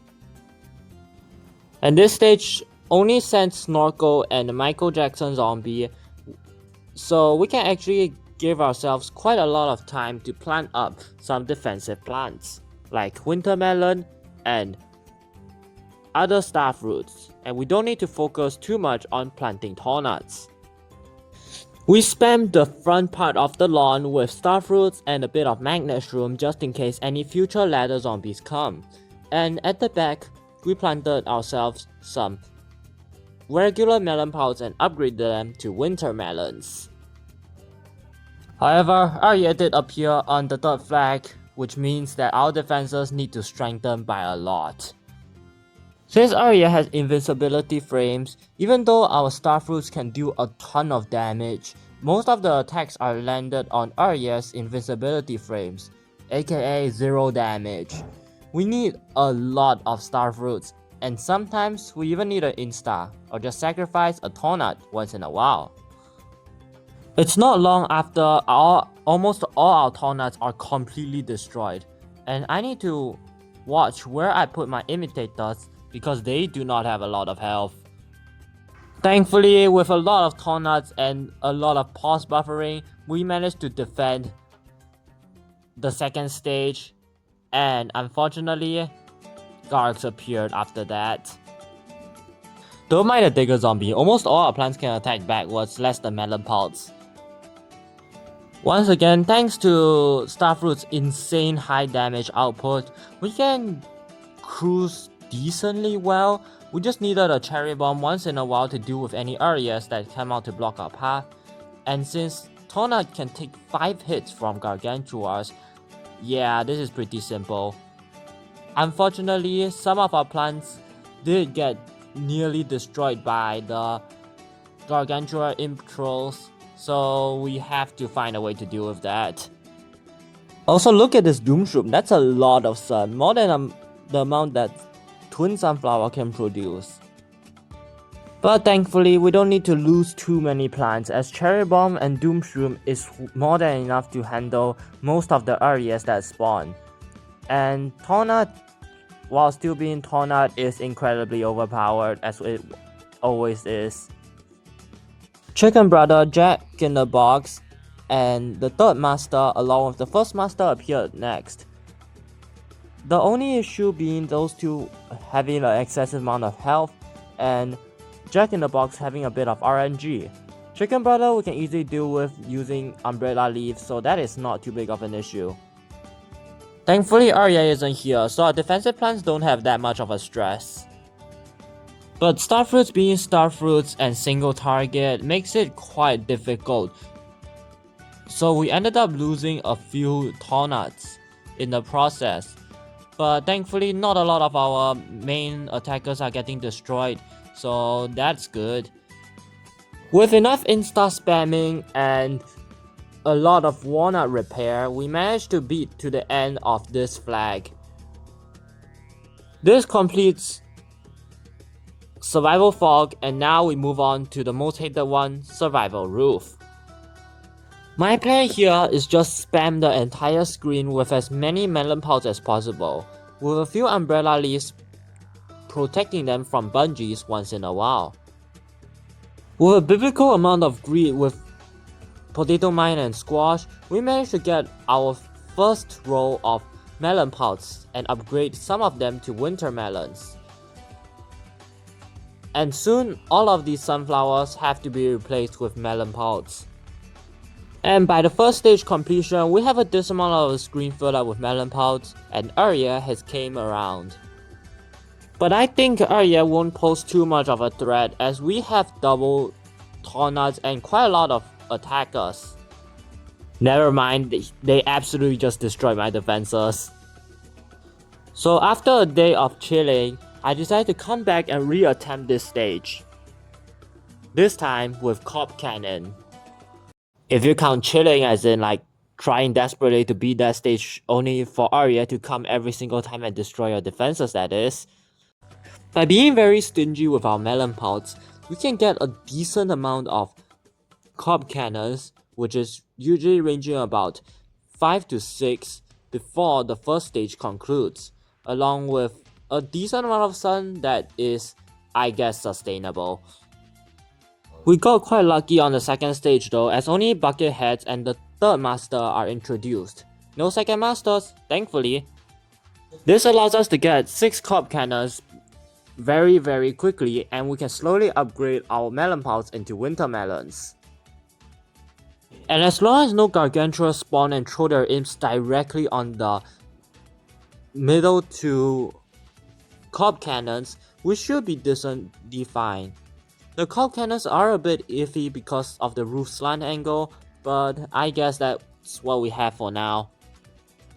With the third master being incredibly tanky and that's it, we can upgrade a decent amount of winter melons and we can probably finish them up before the next flag. Third stage, once again very lucky. The only zombie that we introduced here is the Pogo Zombie, which Blubber can essentially solo most of the time. Also, we have Tornuts equipped with pumpkins. Yeah, this is very easy. With the zombie spawn rates being so generously easy, we cruise through these 2 flags, giving us more than enough sun from the zombies. Not you, Sunflower.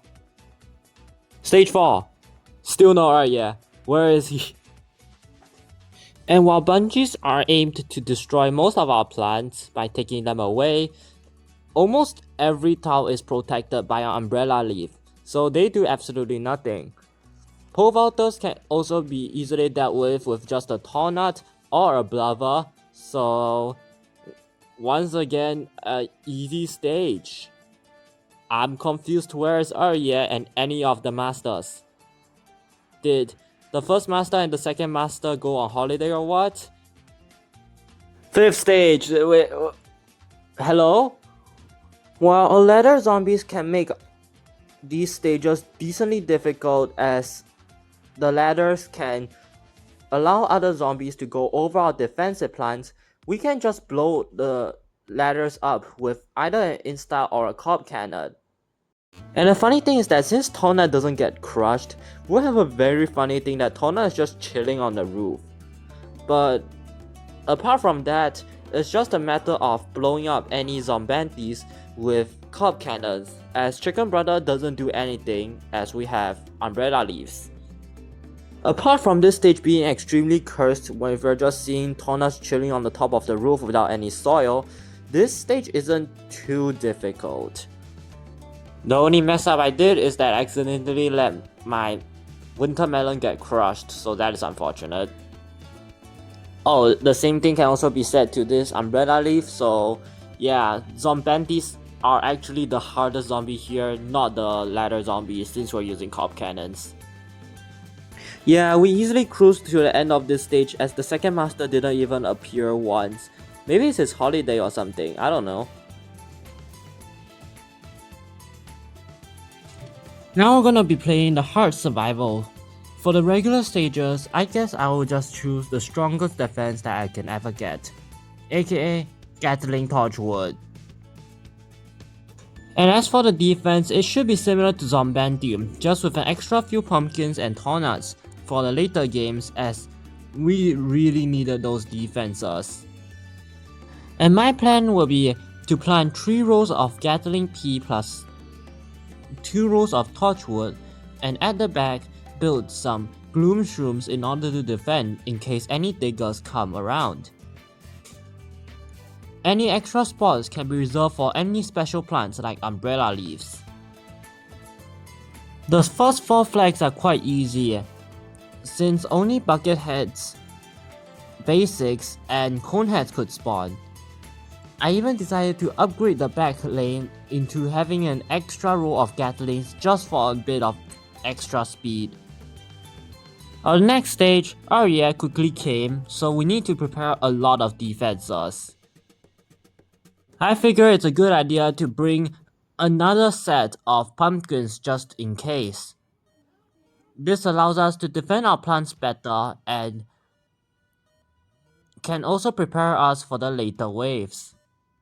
However, I completely forgot that I should bring Torchwood, which results in some of the lanes losing their Torchwoods and being extremely difficult to defend. But thankfully, with some help with our friend Gloomshroom, we can somewhat defend these areas from coming in, just with a lot of trouble. And when the next flag came, I did not forget. And since this stage only has Gargs as its major strength, I could just easily cruise through this. A single Gatling plus dual Torchwood can essentially solo a Gargantua, so let alone 4 rows. And thankfully for the last wave, the second master didn't come, so we're in the clear.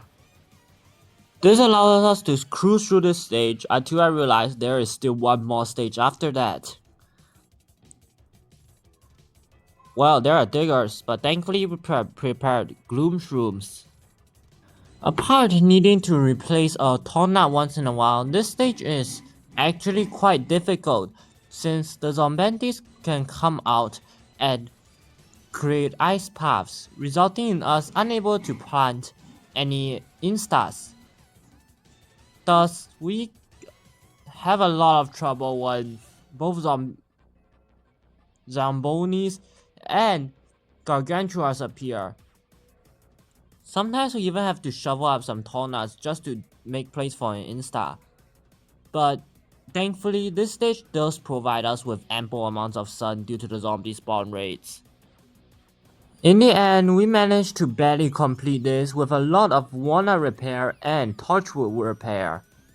But unfortunately, the last part of this wasn't recorded for some reason, and this is also the same case for the earlier flags in Night Survival Hard. But it's fine, the strategy is about the same. I told y'all it's about the same. Balloon zombies did appear, but don't worry, I have a GZ for them. Yeah, this stage is just replace Tornuts and use a GZ once in a while to clear out any red balloons. This is very simple, and we easily just made it to one of the flags at the end. Next flag did have Chicken Brother, Ladder Zombies, and Zombonis though, meaning that we do have to use a few instas to clear out any ladders and bring umbrella leaves to replace the sunflowers at the back with them. It's fine though, not like they produce a lot of sun anyways. And as long as we try to defend the middle lane with spike weeds to make sure none of the basketballs reach our gold magnet, it will be fine. And for the final wave, yeah, it's not even close. Similar to day and night, survival pool and survival fog would have similar strategies. After some absolutely insane strat from the second masters, I decided that yeah, I do need corp cannons. If you're wondering, yes, it did take a lot of attempts. I've probably played this for an entire evening and I've got nowhere close when the second masters appeared. Let me just show you how fast they can tear through my defenses.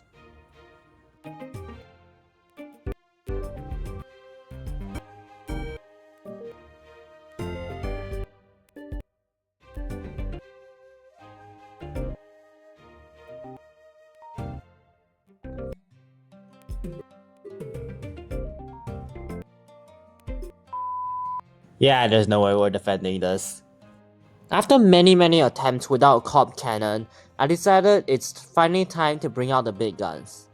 My initial plan is to have 4 kernel pods in the water upgraded to corp cannons so that imps cannot eat it. And after that, we store with Gatling torchwood on the land tiles and winter melons on the water tiles. Then we just cycle continuously our corp cannons until we finally defend. Unfortunately, there are some issues, being that 2 corp cannons essentially only takes off a single wave, and corp cannons can actually allow the waves to progress very quickly. So after that, I decided it's a good idea to upgrade to 2 sets of corp cannons, aka 4 of them. Now we can defend waves and we can just install the rest of the waves that the corp cannons aren't active. So this should be my final defense. Except for a few repeaters that are not upgraded to Gatlings, the defenses should almost be full and ready to battle. And once we have our last Gatling P upgraded, our defenses are completely set. And this is essentially how we'll do it. Firstly, fire 2 corp cannons on the 2nd row and 5th row 9th lane. And after that, wait a while until all the zombies are here, store, fire the corp cannons on the 2nd set. And then, lastly, just use the instas on the 3rd set. Theoretically, you should have enough time stored so that the next set of corp cannons would come out. This is very painful and I could really feel my carpal tunnel going crazy. I don't have it though, it's just that, you know, a way of phrasing. As long as you can get the rhythm going and not panic and fire 2 sets of corp cannons in a very short amount of time so that one of them doesn't go on cooldown, which by the way, corp cannon has a cooldown of 30 seconds, you can just do that every 10 seconds. You would theoretically be able to cruise through this somewhat decently as long as your wrist doesn't break from you mashing the spacebar and the mouse button too many times. But I have a lot of experience pause buffering, so this is not an issue for me. With the success that we have gotten through the pool levels, I decided that it would also be fun to use the same strategy for the fog levels. Probably because it is the easiest thing to do and I do not want to spend all of my time trying to find another thing. And while there is a bit of an issue when we initially started planting because I forgot to do blubber to maximize the upgrade plus that I can use, this is decently fine with a bit of guessing. Okay, so I'm paying a lot of attention to my cattail slot because if she glows up, meaning it means that one of the sunflowers that I put in front, the pumpkin's gone and the sunflower's also gone. So yeah, I'm just paying all my attention onto that and also seeing if any of the sunflowers are not producing. I wish I brought blowover, but you know, We need Puff Shroom for early game. Oh wait, she grew up. Wait, that means one of the sunflowers there is not there anymore. Yeah, the lily pad just got eaten. Which one is it? Oh, okay, it's the top one. Okay, just got eaten again. We needed something to defend, or we have to push the entire defense back. Fume Shroom, Gloom Shroom. Hopefully this does a decent amount of damage, I hope. Thankfully that did help. I do have to change out some Twin Sunflowers into Gloom Shrooms, and now we can officially bring some other plants. This stage we did find a Catapult Zombie hiding in the shadows, so that is why we have to bring Umbrella Leaf, and for the guard we just need to bring Cop Cannon and Gatling Pea. With a blubber to start, finally we can see the screen and what are we doing. So I quickly get some defenses, aka Twin Torchwood plus Gatling Pea, and we're off to the roads.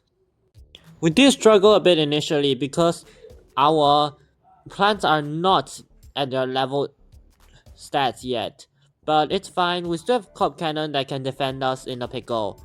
Besides, we still have to keep spamming Blubber, which can provide a slow to essentially everything on screen, allowing us to stall for a bit longer and also removing fog in the process, so why not? A bit of issues occurred though. One of the imps threw the Gargantua straight onto my repeater and ate it somehow, so we have to replace that later. But it's fine, even from the lack of firepower, Cop Cannons are too overpowered and we easily just cruise through that stage. And we even have a reliable counter to the balloon zombies, not requiring us to use a GZ, as we do have Cattail, and our girl is really good at dealing with any balloon zombies since she targets it first. We got our full defense by the end of this level and we're absolutely cruising. Unfortunately, one of our gold magnets got destroyed, so that's an issue, but we'll have to deal with that later. The next stage also has a quite generous amount of zombies that we can reliably counter. Pole Vaulters are countered by our Tornads, and Zarbonis are countered by firepower. And even the ladder zombies, we can just blow up the ladders with Cop Cannons.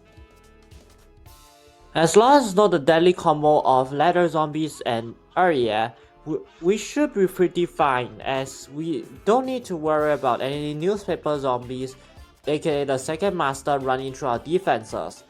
I don't even care if it's a Garg, since Gargs move extremely slow and we have ample time to DPS them down. Now it's the hardest challenge. Survival Roof Hard. This stage, we can't use any Gatlings, we can't use any Cattails, meaning we have to rely on Cop Cannons and Melopults only. This is my final lineup for the first stage. My goal is to have almost everything pumpkin by the end of this stage, so we can focus on getting Tornads so that no second masters come in and rush us at all. If we can't find any second masters, that is the best, because I'm gonna be honest, if the second master appears, he might as well restart the level for you.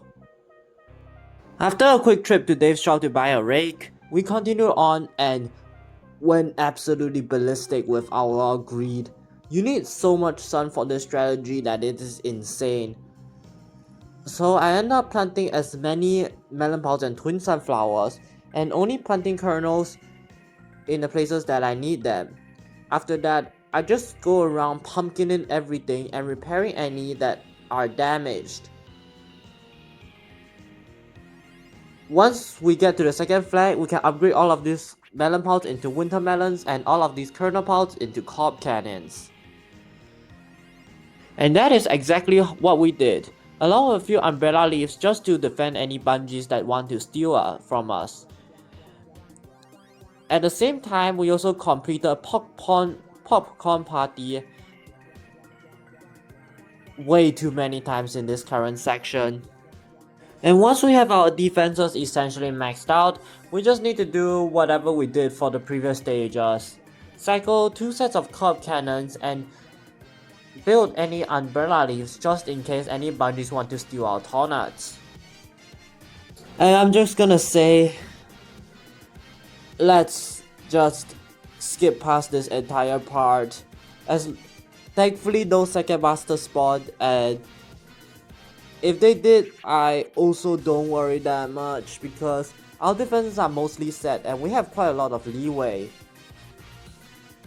So I'm just gonna skip past the next hour of me trying to get this thing ready and skip directly to the point where we unlocked our achievement to beat all the... Wait, what? There is no achievement for that? Okay, cool. Whatever, it's still required for 100%, so let's just get it. Help me pick up this bag of coins. Just help me do it. After that, I did a quick finish on the Survival Endless, going up to 15 flags, as there's one necessary for this achievement on screen right now. All you need to know, it is very annoying with the amount of zombies it spawns, since bungees can spawn once in a while to destroy your things. But don't worry, I have all the 8 purple seed packets, including Spy Rock. With all the minigames part 1 done and out of the way, we proceeded on to completing the achievements Second Life, where we have to complete Adventure Time second time. And in this stage, we intend to get the achievement Pyromaniac, which needs us to finish one game with only using explosive plants to damage the zombies. While this is pretty simple on paper and in the regular game, in PVZ 9.5 there are 4 flags and usually 2 flags at least for the second part of these levels, meaning that we have to worry about a lot of gravestones.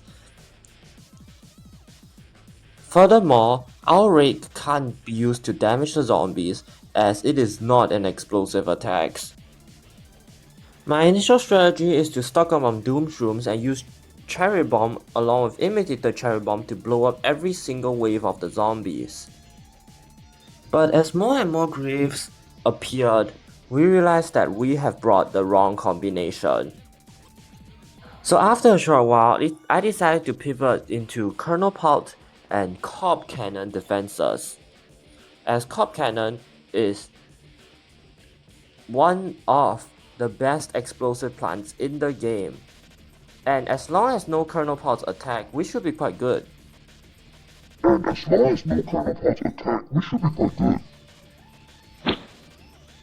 Don't worry, it only took 2 more attempts for me to get a Cob Cannon without a Kernel Pulse attacking, so we're good. And after that, I really don't know what the 4 flags are for. We just need to constantly upgrade it to Kernel Pulse, make sure they don't attack, and replace Garlics once in a while. And that will be it for this stage. We do need to use Gravebuster to deal with some of the gravestones, but it's not like it matters too much.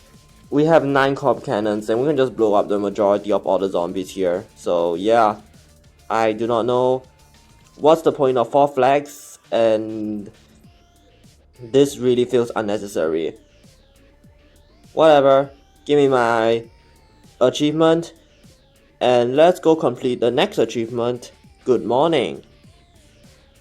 After a short while, this is my choice of the plants I will be bringing on this level. And apart from the Buckethead Flag zombie, essentially we can defend this entire level with only a single row of perfume shrooms placed at the end of the track. But to make it faster, I decided to put a few more rows. And as long as we use a Doom Shroom on any of the Buckethead Flag zombies, we should be quite chilling for these few stages. And we just need Gravebuster to help deal with the graves. And since we have 4 rows of Fume Shrooms, and this level only has basics, we can essentially just chill for this game. This gives us a very quick and easy win for the second stage and gives us the achievement Good Morning. And for 1-3, our strategy is essentially the same. We just get 6 rolls of Fume Shroom and use a Chomper to deal with the Buckethead Flag Zombie. And with a few gold magnets at the back just taking up any cash dropped on the floor, we easily cruise through this entire level. And this is also the same for 1-4. These early few stages should use the same strategy, as all the zombies here are extremely similar with just a few minor changes. Before I started the next stage, I went ahead to go back to my Zen Garden. See that empty spot on top? That place is reserved for Cherry Bomb, and you can get him with a very small chance if you're playing the survival or adventure day levels. Thus, I really want to get him before I move on to the night levels, so I don't want to grind more survivals. Unfortunately, we didn't get any cherry bombs this time, so that's unfortunate. We'll have to wait until another stage. For 1-5, it will be walnut bowling again, but this time it will be a bit problematic as this is a direct copy paste from Walnut Bowling 1. Which means, yeah, we have to spam the dance command again and get ourselves a lot of Explodo Nuts. And apart from losing a mower on the top lane, the rest should be decently good. And we even got 2 freeloaders for our garden. For the next stage, we just return to our usual strategy of spamming Fume Shrooms. But this time, we added Blubber because of the pole vaulters. Since there are so many pole vaulters at the start, I decided it's just a good idea to use Tricked Out right off the bat. It will give us ample amounts of time in order to defend all of these zombies. And in the event that a pole vaulter gets too close for comfort, we just use a Blubber. Because Blubber can also remove all the cones from zombies, which is pretty nice if you ask me. And once we have almost 3 rows of Fume Shrooms, the defense is essentially set. And we can just easily cruise past this level. Besides, this level only has 2 flags, meaning that gravestone spawning isn't as much as usual. And once again, just use Chomper to deal with any Buckethead Flag zombies and Fume Shroom the rest. I finally understand why Coffee Bean is required to activate Fume Shrooms in the first game. The mushrooms in this game are actually quite powerful, especially Doom Shroom and Fume Shroom. After that, I went back to my Zen Garden in hopes that I can get Cherry Bomb. Until... Oh, you're not Cherry Bomb. Don't worry, I got him.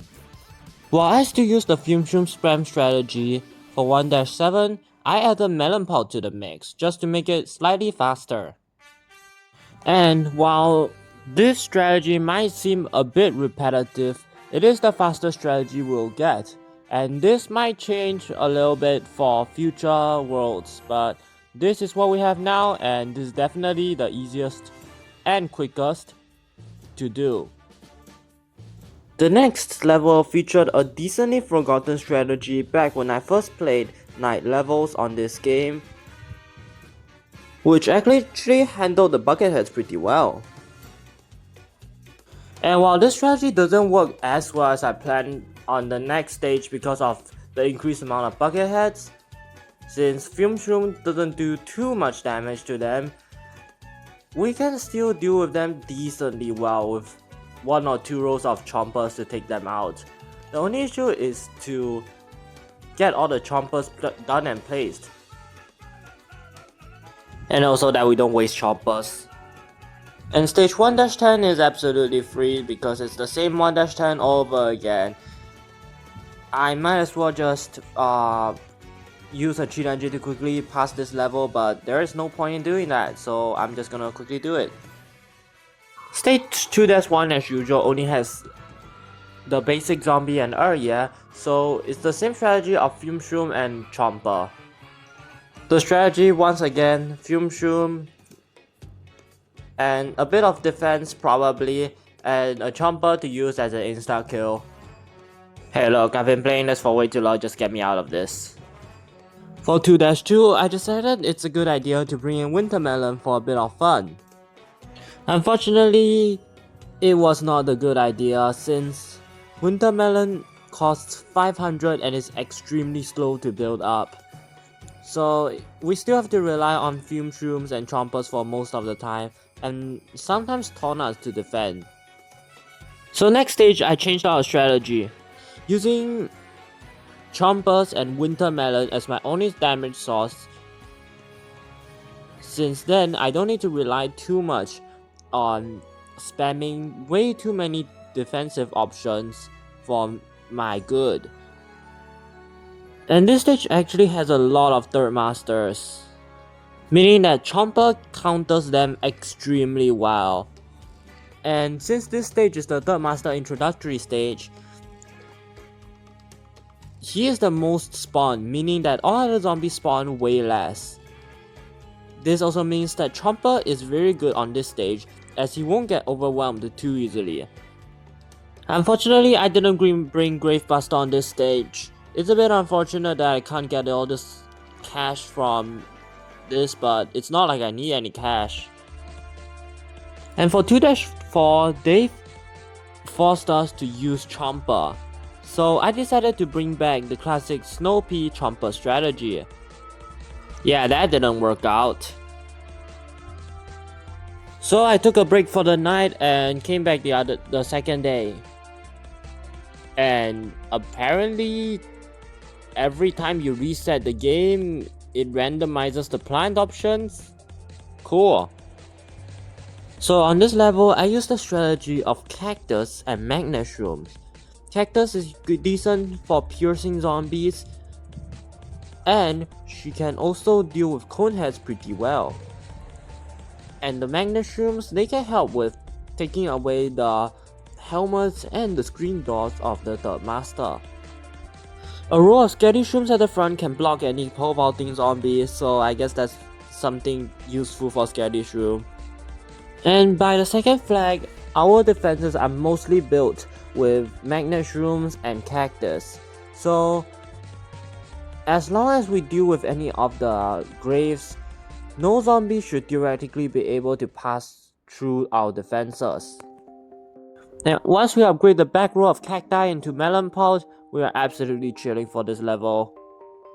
Next level is Whack a Zombie, which thankfully enough isn't a copy from the minigame. Yeah, as long as it's not the minigame, this stage is actually quite easy. We just need to hammer everything and swallow all the graves, and that would be it.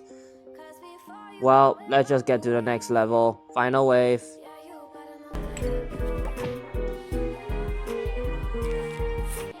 The next level has both the first and second master, but I've seen that Dave decided to give us Starfruit, which I think might even be decent for this stage. Unfortunately, since this is the night time, sun is very hard to come by, meaning that we might have to lose Starfruits left and right.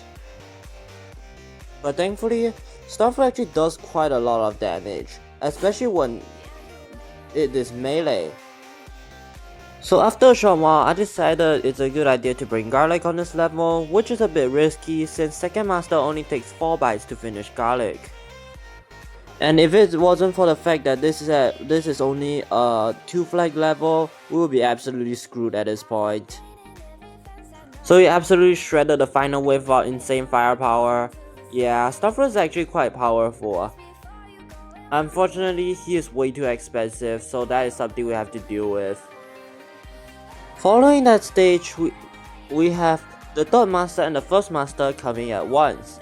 So I might need to use a bit of melon pods for this. For my first attempt, I did make a mistake of not bringing Magnet Shroom, which resulted in the third master being way too tanky for us. So I changed out my strategy and immediately it got much better. I did have to lose a lane once in a while though, because I did not bring any instas. Whatever. Good thing we have a lot more on that lane. Okay, so in the bottom lane there's a first master and a third master, so I need a hypno shroom right now because pumpkin is on cooldown. So come on, give me one more sun. Okay, there it is. All right.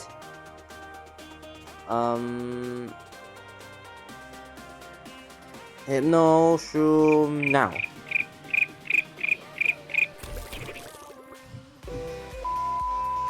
Alright, enough messing around. Okay, Cup Cannon is way too overpowered. And guess what strategy we did for the next stage? Oh, that's crazy. That's a new strategy, is it? No, it's not. It's Fume Shroom again. Oh, another Fume Shroom stage? Oh wait, hold on. Yeah, that's not cursed at all. So yeah, we went ahead and easily decimated the stage with our Melon Pulse strategy at home. Dave thought he was being funny to give us Slow P plus Torchwood, but little does he know that that is actually a goated strategy here in PVZ 9.5.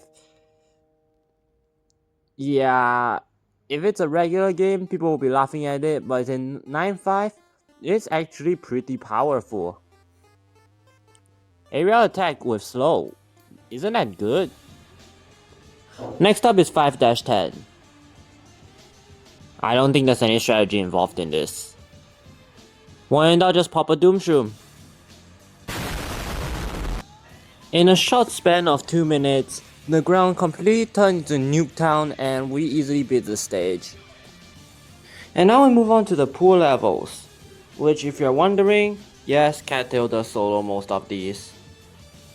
But unfortunately, pool is closed, so we're not getting Cattail today. And since this is only a 2 flag level, we just need to leave 9 empty slots on the field, and the rest we can just use to however we want. Give me my achievement, I want to use Cattail again.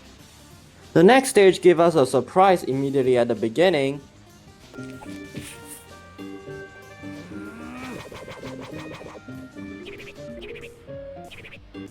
But whatever, once we get our Cattail done, our girl is just gonna absolutely demolish these few stages. In fact, so much so that we can just not bring Gravebuster on, or even if it's 3 or 4 flags. We can completely avoid any of the land paths and just use a single Tornado. And for the water, we'll just spam Cattails. We had 10 Cattails by the end of the last flag, so we'll be absolutely chilling.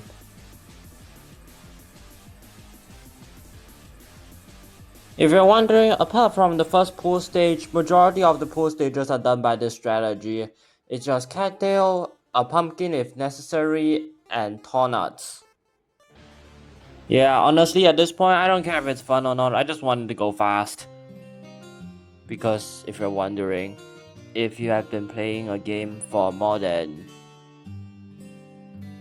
2 days, more than 48 hours, yeah, you do not want to play it anymore. But anyways, 3-3 is easily shredded with cattails along with some cactus and kernel pulse support. And 3-4 has 4 flags, come on! So if you're wondering how the pool levels usually go, is that I'm just gonna plant sunflowers on the first few flags, plant some cattails in the water, and just sit back and probably edit some videos on the last few flags. If I want to, I can probably bring a Gravebuster, but the only thing I need to worry about right now is getting another freeloader, which is Tornat. 3-5 is once again Little Zombie Big Trouble. You don't really need to worry about this stage since cherry bombs are way too much. My first time wishing the conveyor belt can give me lily pad, guys. But it's fine, zombies take twice as much damage, so we can just mow them down with just basic pea shooters. And since cherry bombs are given that commonly, we just blow any first masters up if we feel like it. Finally, if we do a little bit of tricked out action to just speed up the gameplay, and we just wait for another cherry bomb to blow up these snorkels. 3-6 is absolutely the same, but we're given Spike Weed thankfully by Dave, so we have a decent counter to Zombonis. I told you we don't need to worry about the land tiles. After a quick trip to the Zen Garden only to get absolutely nothing, we use the exact same strategy for the next stage. The same thing is said for 3-9, so yeah, there's no point in me explaining anything in these few stages. Right before this ended, I made myself a quick intermission to the Zen Garden only to get no tornado again. Unfortunate. And reaching the end of 3-9, I did it again. And I got more Tangle Kelp. How much Tangle Kelp do you need? So we reached 3-10, the final stage where I believe that I must get Tornado, otherwise it would be impossible for me to get Tornado after that. We stacked a decent amount of ice woods on the land tile and used regular tree beaters on the water tile since they aren't as strong. And right before I want to check the Zen Garden until I realized I got 2 tornadoes. I didn't show 4-1 to 4-3 because, well, obviously the footage will corrupt. Why wouldn't it corrupt? But the strategy is obviously the same. 4-5 is Vase Breaker, and it's said to advise to use shovel on pots. Nah, you're bluffing me. Oh, you're talking about this pot. But there isn't any change compared to the previous 4-5, so let's just skip past this. 4-6 starts off with a pretty bad state because I kinda forgot to bring Puffshroom, which results in us losing the bottom 2 lanes. I think we can count ourselves a win already. However, during this period, I do need to continue searching for freeloaders, notably Blover. The 4-7 start is a bit scuffed because we don't have a lot of sun, and this resulted in us getting blown up a few times. Doesn't matter. But what does matter is that in these few stages, we only got 1 sprout. And unfortunately, it's a pumpkin. For 4-8, I learned before that Cattail has a bit of struggles with Pogo Zombie, so I brought Tornuts. This caused me to worry a bit for 4-9 because I still haven't gotten Blover. And if I don't get my Zen Garden achievement, I'll have to play more Survival Fog, which I definitely do not want. We did get a Sprout on 4-9 though, so I hope that it is what I want. Yes sir! Cattail's dominance has officially came to the end when we reached 4-10. And you realize that this stage, there is someone who is here. And when we discover it, we discover the Zombologist achievement. And once again, for the epileptic people, I'm just gonna skip through this. If you're thinking that, oh yeah, all those before that are very boring, Roof kind of has it slightly better, although it's still mostly the same because I'm still trying to go fast. The first stage requires us to stagger some of the fume shrooms so they don't get easily taken by the bungee zombies. We also gave ourselves plenty of sun production at the back, although it's pretty much not necessary at this point. For the final wave, I baited a bungee to explode and shredded the rest of the horde. This stage requires us to stagger our fume shrooms, as pole vaulters can actually do a vault if only 2 fume shrooms are placed and one of them is on the 3rd column. If you're wondering, we don't want that because fume shroom costs 150. I decided to stagger them this way for maximum damage. By doing this, lane 1, 3, and 5 would have 3 fume shrooms each, and lane 2 and 4 would have 2. And as long as we supply enough defenses on the even lanes, we should be quite chilling, as we have magnet shrooms to remove the metal object. But soon I upgraded to 3 magnet shrooms, as they still provide the same fume shroom damage output, just more magnets. Unfortunately, I didn't win Brave faster, so I just used Tricked Out. Oh look, Cabbage Pole, I needed that. Oh look, achievement. Since 4-3 has ladder zombies and Dave gave us watermelon, I decided to use melon pulp as my main damage source. My goal is to have as much damage as possible and put tornads at the front. Well, that isn't a wise decision. So I literally just shoveled everything apart from a gold magnet for melon pulps. And they actually provide a decent amount of damage to knock down most of the ladders. If only I had pumpkin. 5-4 is known to be one of the hardest stages in roof levels, and they gave us kernel pulp and jalapeno, along with pumpkin, which shouldn't work too well because of ladder zombie. The first strategy that comes to mind is starfruit, because if starfruit does a melee attack, in which it could if a ladder is placed on it with a pumpkin, it will do an intense amount of damage. And this is known to be able to absolutely shred the first master's health. Unfortunately, the first master doesn't seem to trigger the starfruit, so that's an issue. And after many attempts on this challenge, I thought, is this even possible with starfruit? The next day morning, the seed slots refreshed, and it gave us coffee bean along with split pea. Split pea is useless because oh my god, what is this? But melon pulps absolutely aren't. And once we survive the initial wave of first masters, we can slowly build up our melon pulps and hopefully do some decent damage to the first masters. The amount of first masters they spawn on this stage is absolutely diabolical. Even 3 rows of melon pulps still struggle. And while we're still poor, we still have to use Gravebuster so it don't spawn a grave in the middle of our defenses. And after an agonizing 10 minutes of non-stop pause buffering to reduce the damage taken on my plants, this stage finally showed how strong all of these masters are on their own, let alone combined. This is probably one of the hardest 5-4 attempts I did, and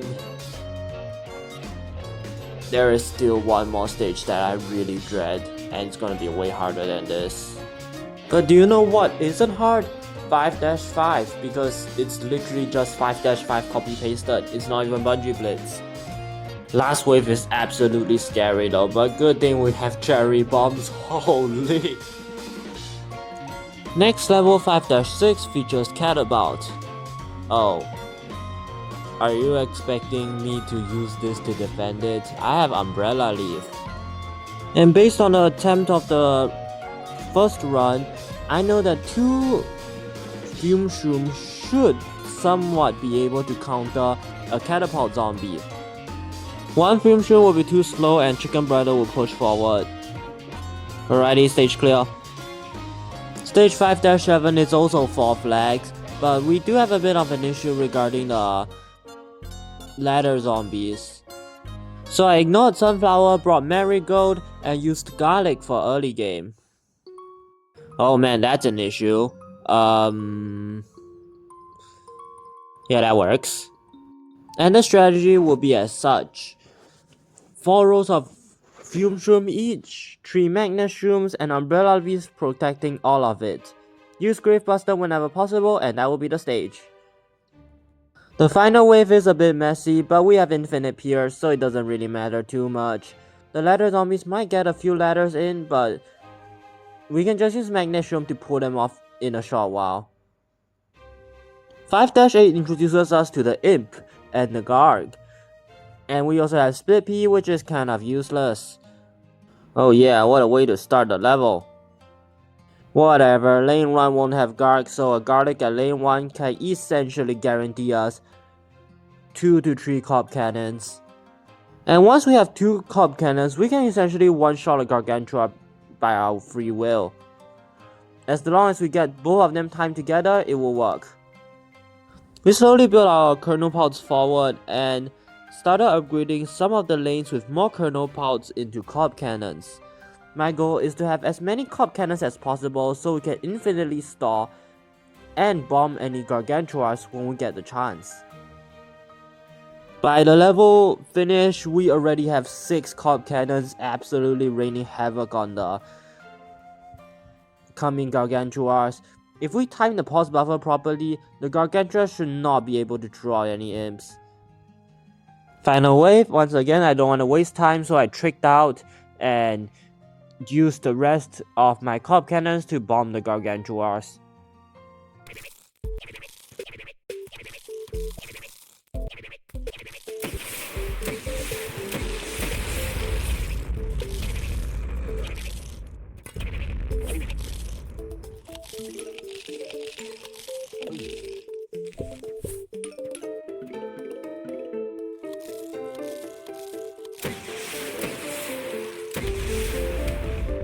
Once we're done with that, I went to the Zen garden, waited a while, and grew all the plants to max size. The final stage has everything, and it expects us to have melon pout, which I definitely did. The starting game was actually quite difficult as it sent wave after waves zombies with a lot of defense, no basics for some reason. And as for my plan is that I want to fill up most of the track with just melon pouts and upgrade one road to winter melon. And as long as no zombies spawn on top of the melon pouts, they should be decently fine. Besides, they'll be mostly pumpkin anyways. On the first flag, the zombies actually became quite hard to control and have started eating away at my melon pouts, so I used tricked out to quickly deal with them for one last time and quickly stacked on more melon pouts to make sure no zombies get too close. It was not long until I have close to 2.5 rows of melon pouts raining melons on any gargantuars that comes close, and as for them, we'll just use an insta to quickly deal with them. By the second flag, 3 rows of melon pouts are ready and doing damage. And when the third flag is almost here, 4 rows of melon pouts have been complete and are ready to do damage. With my vast melon supply, I absolutely dominated all of these guards, with 1 or 2 potato mines ready to destroy anything that comes too close. And with one last squash, Zomboss has come to erect his revenge. Hey, this stage is free. See all those jalapenos and ice shrooms? Alrighty. Ready when you are. Okay, it's an ice ball, so hold on. Jalapeno, 2, 3, 4, 5, 6. Ice shroom now. 2, 3, 4. Alright, jalapeno this guy. 2, 3. Oh crap. 2, 3, 4, 5, 6. Freeze. 2, 3, 4. Freeze. Oh, he went back up. Alright, he's down again. Okay, jalapeno. 2, 3, 4, 5, 6. Freeze. 2, 3, 4. Freeze. 2, 3, 4. Freeze. 2, 3, 4. Freeze. 2, 3, 4. Freeze. 2, 3, 4. And jalapeno. 2, 3, 4, 5, 6. Jalapeno. 2, 3, 4, 5, 6. Freeze. 2, 3, 4. Jalapeno. 2, 3, 4, 5, 6. Jalapeno. 2, 3, 4, 5, 6. Jalapeno again. 2, 3, 4, 5, 6. Oh, jalapeno again. Okay, I think we have it. We have it in the bag. Okay, just one more jalapeno, and that will be it. Alright, we bet the game. Wait, hold on.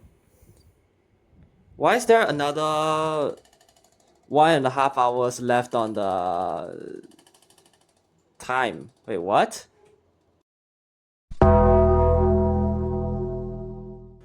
Only one stage stands between us and the success of this video. Can You Dig It is one of the hardest stages here in PVZ 9.5, since you have only pea shooters to deal with quadruple zombies, which is very much not possible. I've tried every single strategy that I can think of, keeping one row of walnuts at the back for just in case. That did not work. Keeping more walnuts alive also didn't work. Keeping one row of walnuts and one row of pea shooter to make sure the walnuts can survive as long as possible also didn't work. Another row of walnuts moving slightly backwards didn't work either. I even tried using dance, which can help slow down the zombies just that little bit slightly, and that also didn't work. You know it's bad when walnuts are on the first lane. Okay, so is this stage even possible? Oh wait a minute, it's not? Wait, that means I don't need to beat this stage! Woo! So can I get my gold sunflower trophy yet? No, I must beat this stage. Okay, time to move to the cheat engine. So I went ahead and examined the cheat engine to see what is the best way I can do in order to make this seem as legit as possible.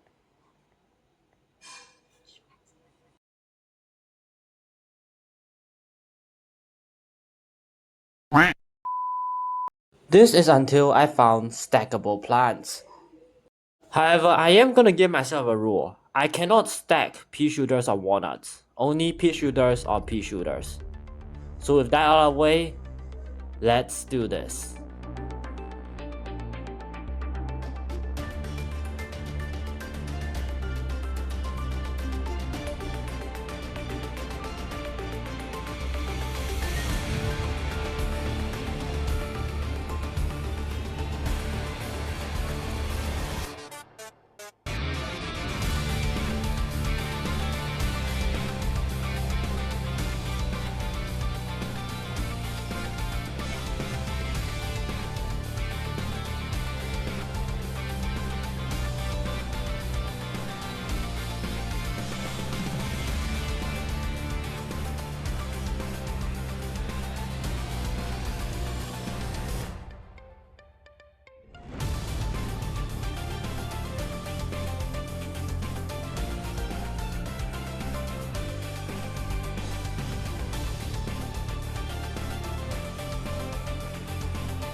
With one last minigame out of the way, we have completed PVZ 9.5.